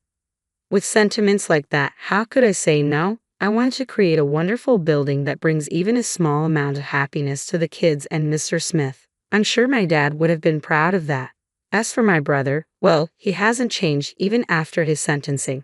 Actually, he's become even more irresponsible. Though he avoided jail due to probation, he still begs our mom for money daily, starts drinking in the afternoon, and gambles away what he borrows. My mom is being pushed around by my brother every day. The large house we lived in, thanks to my dad, along with the car bought with insurance money, were sold to pay for Miss Williams' compensation and my brother's bail. Now it seems they live together in an old apartment. A friend told me she's lost her beauty and looks more like an old woman now. She brought this upon herself, but I hope she at least reflects on how she treated my dad poorly before he passed away and raised my brother to be such a mess. One last thing, I'm going to marry Miss Williams, the lawyer, soon. She told me in confidence that she felt attracted to me after I saved her from my brother's violent behavior. She's a bit on the serious side, but I really love her for her kindness and dependability. From here on, I aim to work hard and be like my dad, building a warm and loving home. I live with my parents and have a sister named Sophia. She's more beautiful and smarter than me, and our parents have always adored her. As for me, I've always been treated like I'm invisible by my parents. Hiding in your room again, you're such an idle youth. Don't think we'll be around forever, they would say to me. I never thought they'd be around forever, and I have my own thoughts and actions, but my parents have labeled me as an NET and don't take me seriously. One day, my sister spoke to me. Poor thing, you're neither cute nor exceptionally talented. Don't you ever wonder what you're living for? I'm happy with my life, so don't say weird things. Oh well, dear, as you please, but let me tell you something great. Something great? What? I'm getting married to a very handsome and high-income man. Oh, that's good for you. Jealous. You must be. You'll never get married. My sister assumed I couldn't get married and kept bragging about herself. I'm not particularly interested in marriage, so whether I can get married or not doesn't matter to me. I was planning to attend my sister's wedding since she's family, but then… What? You're coming to my wedding? Yeah, is that a problem? Of course it's a problem. If a bottom-feeder idle youth like you comes, it'll be a disgrace to the ceremony. What's a bottom-feeder idle youth? A bottom-feeder idle youth is just that. You can't do anything completely useless. Why are you saying such horrible things? I just want to celebrate your wedding. I don't need your congratulations. Don't come. My sister despised me and repeatedly told me not to come. Mother and father also said that a bottom-feeder idle youth like me shouldn't come. But I thought it would be a problem for my sister if no family members were there, so I decided to attend. On the wedding day, as I was walking in my dress, father and mother found me. What are you doing here? I told you not to come to the wedding. My parents yelled at me. Hearing a commotion, my sister approached. Why is a bottom feeder idle youth like you here? I didn't invite you. But if there's no family, it might look suspicious. I thought it would be better for you if I was here. Why are you thinking unnecessary things? Your existence is a secret to the other family, you know. What? You didn't know about the family dinner, did you? We didn't invite you. Why would you do something so cruel? This is only natural. You'd just be in the way. If we said we have a bottom feeder idle youth in our family, the marriage might be called off. That's why we didn't invite you. Ha ha ha. My sister laughed hysterically as she said this. My parents were smirking. The three of them had conspired together. Seeing their determination to erase my existence, I became deeply saddened. Get out, you useless bottom feeder idle youth, my sister yelled at me with fury. I realized that nothing I said would matter to this family anymore, so I reluctantly decided to leave the venue. I'm going home then, goodbye. Later. My family pointed and laughed at me as I said this. Holding back my frustration, someone called out to me on the way. Boss, good work today. Ah, good work. Wait, what are you wearing? Yes, I'm the one getting married. Did you know? What? Wait, how do you know, Caleb? And what's this about being the boss? Oh, for you, this person is the president of my company. No way, you're the president. What's your relationship with Sophia? She's my sister. What? Sophia is your sister. But I didn't see you at the family greeting. Well, my sister didn't take me to the greeting. Why would she do such a thing? She thought I was a bottom feeder idle youth. Sophia, is this true? Caleb yelled at my sister. Wait, but she's always in her room, just staring at her computer. I never thought she was working, my sister said, trembling, but Caleb continued to be angry. Don't joke around. The boss gives us precise instructions from home. She's a skilled executive. Caleb's furious defense finally made my sister realize the gravity of what she had done. I didn't know, Emma. I'm sorry. I never thought. It's fine, sister. I understand what kind of person you are now. I'm going home, so I'll call the limousine. A limousine? A luxury car? Boss, you leaving? Yes, it seems I'm not welcome here, I said. Caleb became very angry with my sister. Hey, what are you doing, Sophia? How dare you speak to the boss like that? But I didn't know. How can you blame me for not knowing? Ignorance is no excuse. Boss, I apologize for Sophia's rudeness. It's fine. She's my family, so you don't have to apologize. No, I'll take responsibility and call off the marriage with Sophia. What, Caleb? What are you saying? Quiet. I can't forgive someone who disrespects the boss. Caleb was angry as if it were a personal affront to him. Why are you so angry? Yes, I said terrible things to Emma, but it's strange for you to be so angry about it. You see, I owe the boss a lot. I kept changing jobs and my work history was a mess. I couldn't get hired anywhere, and the only places left were companies that ignored workers' rights and welfare, forcing people to work in unfair conditions. Just when I was about to give up and take a job at one of those places, my application was accepted, and I got an interview at the boss's company. Caleb was talking about when he first got hired at my company. It brought back memories. I remembered that happening. The boss said she wanted to see me, not my resume. After talking with me for a while, she understood who I was and hired me. The boss's company offers fair working conditions and values me properly, meaning the boss changed my life. Is that so? I didn't know. Wow, what a wonderful story, my sister said, desperately trying to get on Caleb's good side. However, Caleb saw through her cunning plan and became even angrier. It's obvious you're trying to win me over, but I have no intention of forgiving the disrespect you showed to the boss. Caleb's genuine anger left my sister trembling. Please don't cancel the wedding. Come on, father, mother, say something. My sister was trying to get help from our parents, but they were just cowering and didn't seem to want to help. We didn't mean to blame Emma as much as Sophia did. That's right, this is all your own doing, father said. What? Well, the idea of the wedding being canceled. My sister was crying and screaming. Caleb calmly explained what would happen next. If we cancel the wedding, there will be a cancellation fee. If we cancel on the same day, it will be 100%. What? 100%? How much money is that? Well, the total cost of the wedding was $30,000, so it would be $30,000. What? I have to pay $30,000 even if it's canceled. That's how cancellation fees work. No way, then we should just continue with the wedding.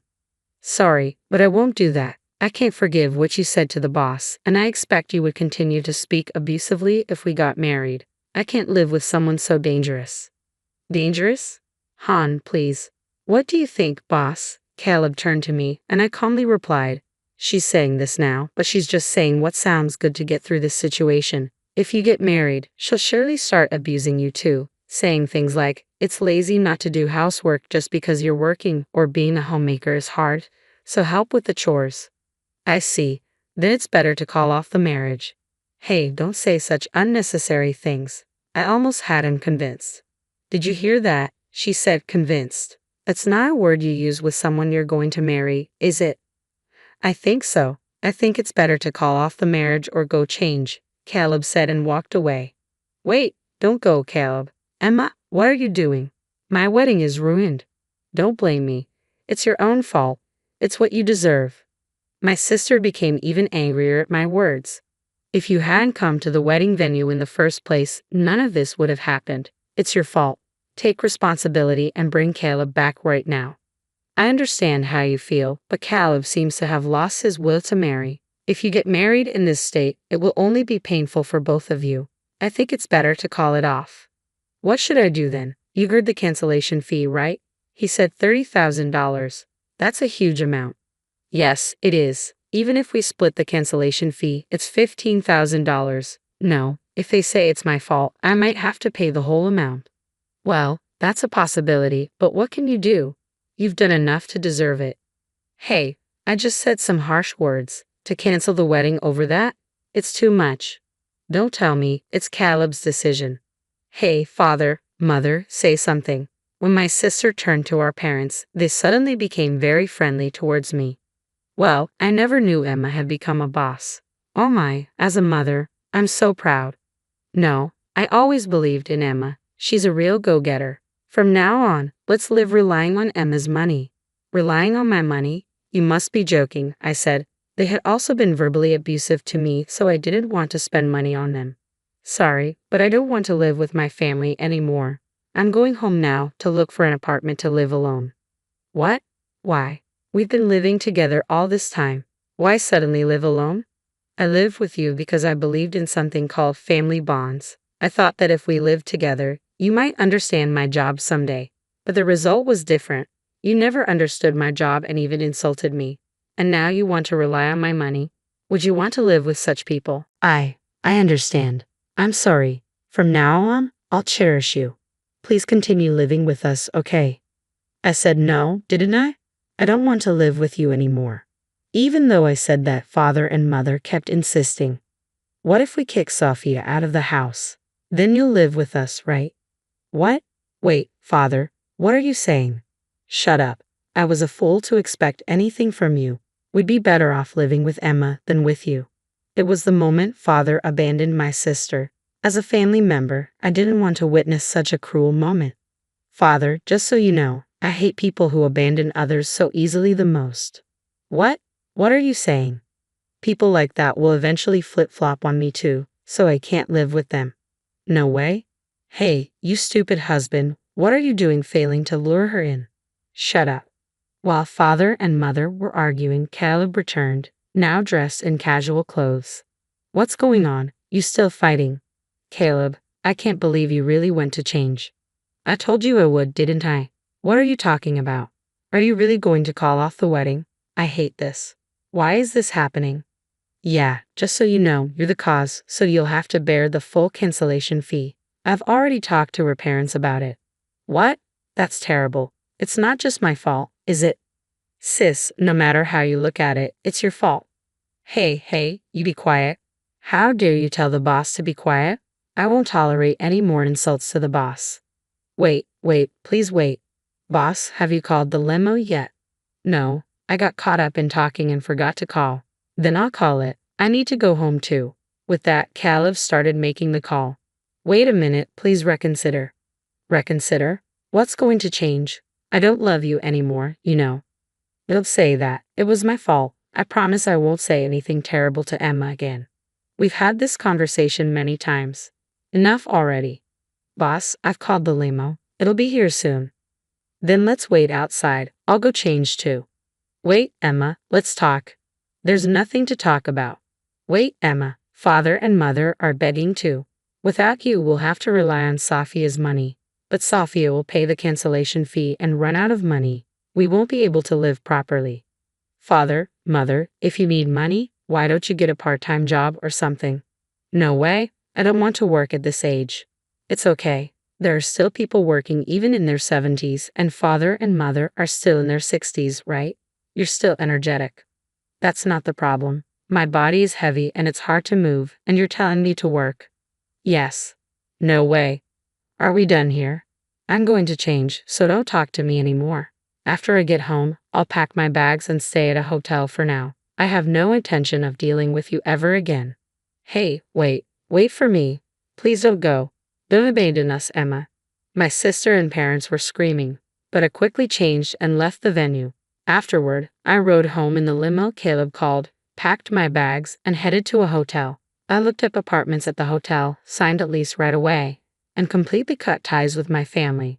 Sophia ended up having to pay the $30,000 wedding cancellation fee, and my parents were so angry that they disowned her. In the end, my parents ran out of money and both had to work part-time. Sophia, having nowhere else to go after being disowned, began living as a gig worker. I continued to grow my company, increase my income, and lived happily ever after. My name is Daniel, and my parents passed away in a car accident during the winter of my 3rd year in junior high. At that time, my younger brother John had just started elementary school and couldn't manage without help. Our relatives were compassionate and shared in our grief. However, their own circumstances made it impossible for them to take in both a 15-year-old and a 7-year-old. Essentially, we had no one to rely on. I had planned to go to high school, but I gave that up to start working. I became a construction worker at a local company in the spring. While my classmates attended high school and enjoyed their youth, I worked from morning till evening, sweating it out. It was tough, and those unaware of my situation often assumed I had poor academic abilities or bad conduct, which made me feel miserable at times. But raising and caring for my little brother was more important. I didn't want him to feel lonely. I wanted him to live as normally as possible. So I worked hard every day, doing house chores, even though I wasn't used to them, and helping him with his studies at night. Thanks to that effort, John grew up to be a studious and hardworking young man, progressing smoothly from middle school to high school, then to university, and eventually getting a job. He is intelligent and diligent, the pride of my life. When John went to college, a relative who helped him financially said, "It's because of you, Daniel, your hard work that John grew up so well." I was prouder than ever. One day, my adorable younger brother brought his girlfriend home. She was the daughter of a large company, well-mannered and smart. Although I wouldn't use the term mismatched social status nowadays, given our circumstances, the relationship felt exactly like that. John was clearly smitten, but I felt intimidated by her refined aura. Moreover, we never had much female company in our house, so I had no experience entertaining women, which made me very nervous. Despite my nerves, it seemed worth it. His girlfriend appreciated our hospitality and treated me kindly, acknowledging me as her boyfriend's brother. I envied him for having such a wonderful person as his future wife and wanted them to be absolutely happy. I want to cherish my sister-in-law as much as him, at least at first. Since then, John's girlfriend had visited our house several times. Although she seemed uncomfortable in our small house, she behaved cheerfully most of the time. I was happy to think she was getting used to our home. When it was decided that they were to get married, I felt even more relieved and delighted. However, one Sunday, just about a week before the wedding, I received a call from John's girlfriend. Even over the phone, her voice sounded very different from when she was with him, and she was clearly upset. "Brother-in-law, about John's and my wedding next week, could you not attend?" "What do you mean?" I asked, surprised.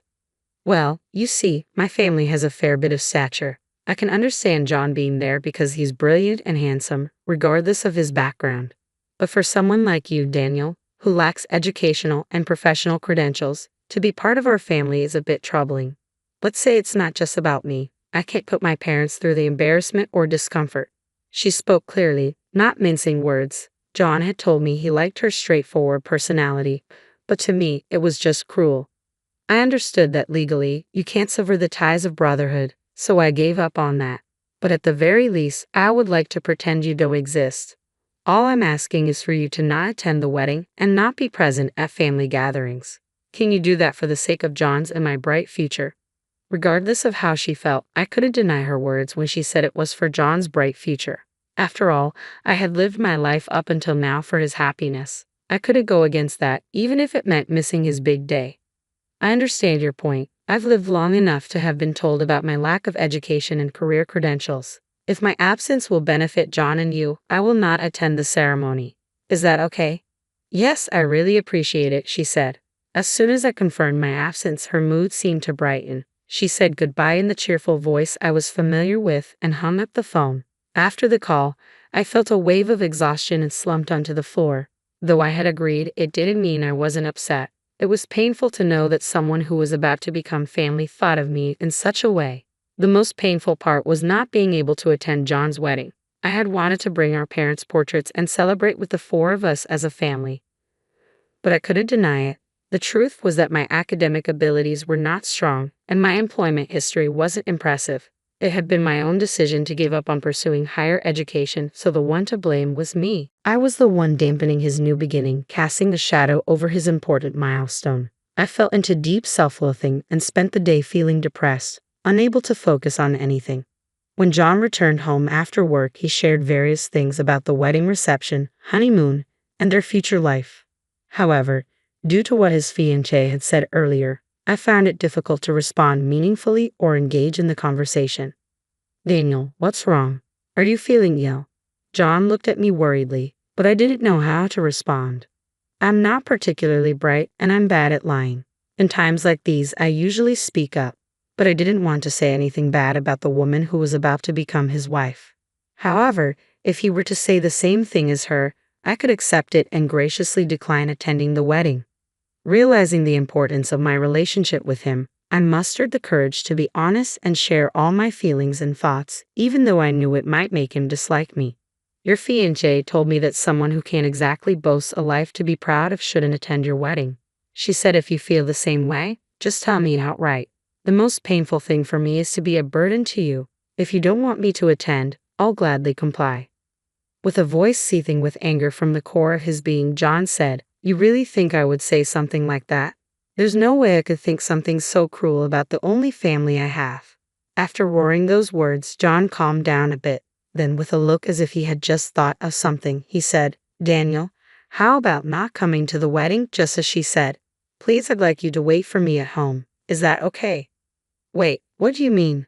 The words were quite shocking, but I understood from John's subsequent explanation that there was some thought behind it. There's no need to show up to a celebration involving someone who says such terrible things, Daniel. On the wedding day, although I was told not to come, I was still worried. To my brother, I was the only person he could call family. I couldn't help but worry if there were any issues or disputes during the family gathering.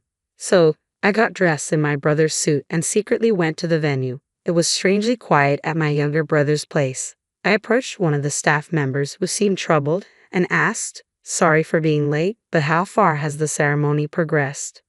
The staff member replied, We can't start the ceremony because none of the groom's family has arrived yet. What? I was led to John's dressing room and asked him, John, our uncles haven't arrived. That's right, Daniel, he replied. I told them not to come. Why did you suddenly tell them not to come? I asked, confused.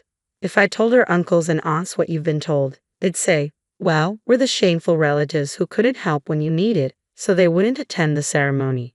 That's why nobody's coming today. I just thought I'd eat the food and go back. It's a waste otherwise. That's completely outrageous. I couldn't hide my shock. Why would the entire family go to such lengths to make things difficult? It was supposed to be a day of celebration for you. What could have possibly led them to such a decision? Seeing my distress, John reassured me. I loved her, but I can't forgive her for what she said to you. My proud uncles in our family feel the same way. If she can't consider you as family, I can't be part of hers. I'm thinking of breaking off the engagement. Just as John finished speaking, a woman burst into the room. It was John's fiancée, still in her bridal gown. How long are you going to keep me waiting? We're already past the start time, she said, agitated. John replied calmly, at the very least, none of my family will be coming. Daniel here didn't come for the wedding, he's just here to see me. Let's just have our meal and call it a day. As for you and me, we can't get married. I'd like to say this engagement never happened. That's impossible. You can't just cancel the wedding at the last minute like this, she exclaimed, her face turning red with embarrassment and anger.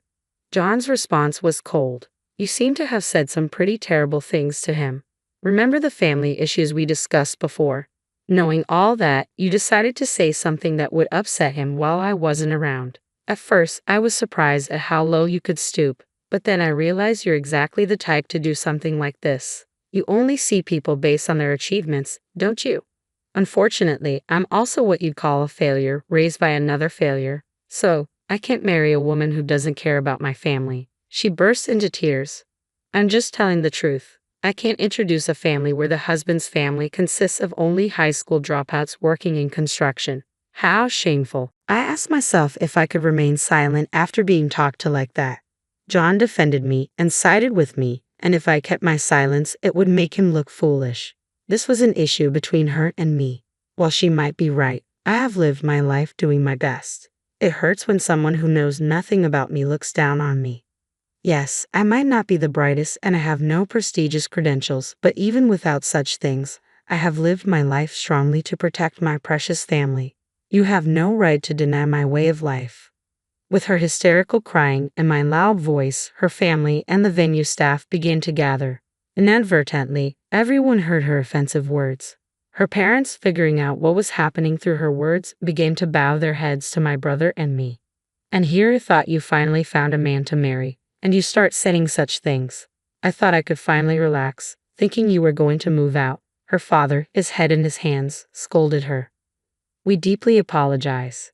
It's partly your fault for spoiling her too much. We sincerely apologize and hope you can forgive her, her mother said, despite wearing a beautiful dress with a shamefaced, apologetic expression. Even her friends who were attending the wedding seemed to have had enough of her offensive remarks about the groom's family. No one came to her defense or interfered. The attendees just stared at her in disbelief. Even she, usually so glib, was left speechless. Perhaps she finally realized the reactions her words were causing, or maybe she finally understood the disastrous situation she had created. I was 7 when our parents died, John began. My older brother, who started working as soon as he finished middle school, has been sacrificing so much for me. His life isn't something that just anyone can emulate, and even if I were in the same position, I don't think I could have done it. Even if one has a good education, it doesn't guarantee they can live that way. I knew this even when I was 7, but you couldn't understand that. You're less mature than a 7-year-old. I can't marry a child, and I don't want to. So, I'm breaking off our engagement. I don't want to see you anymore. After saying this, John apologized to her parents for the abrupt cancellation and then to the staff. Though he apologized very respectfully and humbly, it was also a clear statement that he had no intention of changing his stance. She, who had ruined one of life's biggest turning points, her wedding, through her own actions, stared blankly at the aftermath. You have a family who scolds and protects you in times like these, right? John continued. My younger brother, too, when he heard about our phone call, was angrier than me. While educational background and work history are certainly important, for me, he is far more important than any of those things. So knowing he outright refused to marry someone like you, I'm a little relieved now. She cried again. It was probably the only thing she could do. And so the wedding ceremony was canceled before it could even begin. Afterward, John really did break off the engagement with her. Since they hadn't submitted their marriage license yet, there were no procedures to take care of, and he quickly cut ties with her. Later, some attendee disseminated photos of the scene online, and it seems that she and her family lost their standing to get work because of this. She probably won't be able to date or marry for a while. It's probably good medicine for someone who was so arrogant. John says that she took care of the entire cost of the wedding cancellation. Of course, it's only right since she was the one who caused this mess, and we, the victims, don't need to worry about it. I'm grateful to him. I don't know anyone else who would get so angry for me, not just because we're family, but because he respects me as a person. Although this wasn't the ideal circumstance, I got to learn this again. After this incident, it feels like our bond as brothers has deepened even more. I'm really proud of John, whom I've raised with care, even though we don't have parents, for growing into such a fine person. Encouraged by him, I started studying for my high school equivalency exam, something I'd been contemplating for a while. A year later, I passed the exam and switched jobs. It's a completely different field from what I was doing, but learning something new is fun. While working hard, I got my first girlfriend. Of course, she's a woman who values me and my precious family. I plan to invite her over and introduce her to John soon. I want to brag about my wonderful younger brother.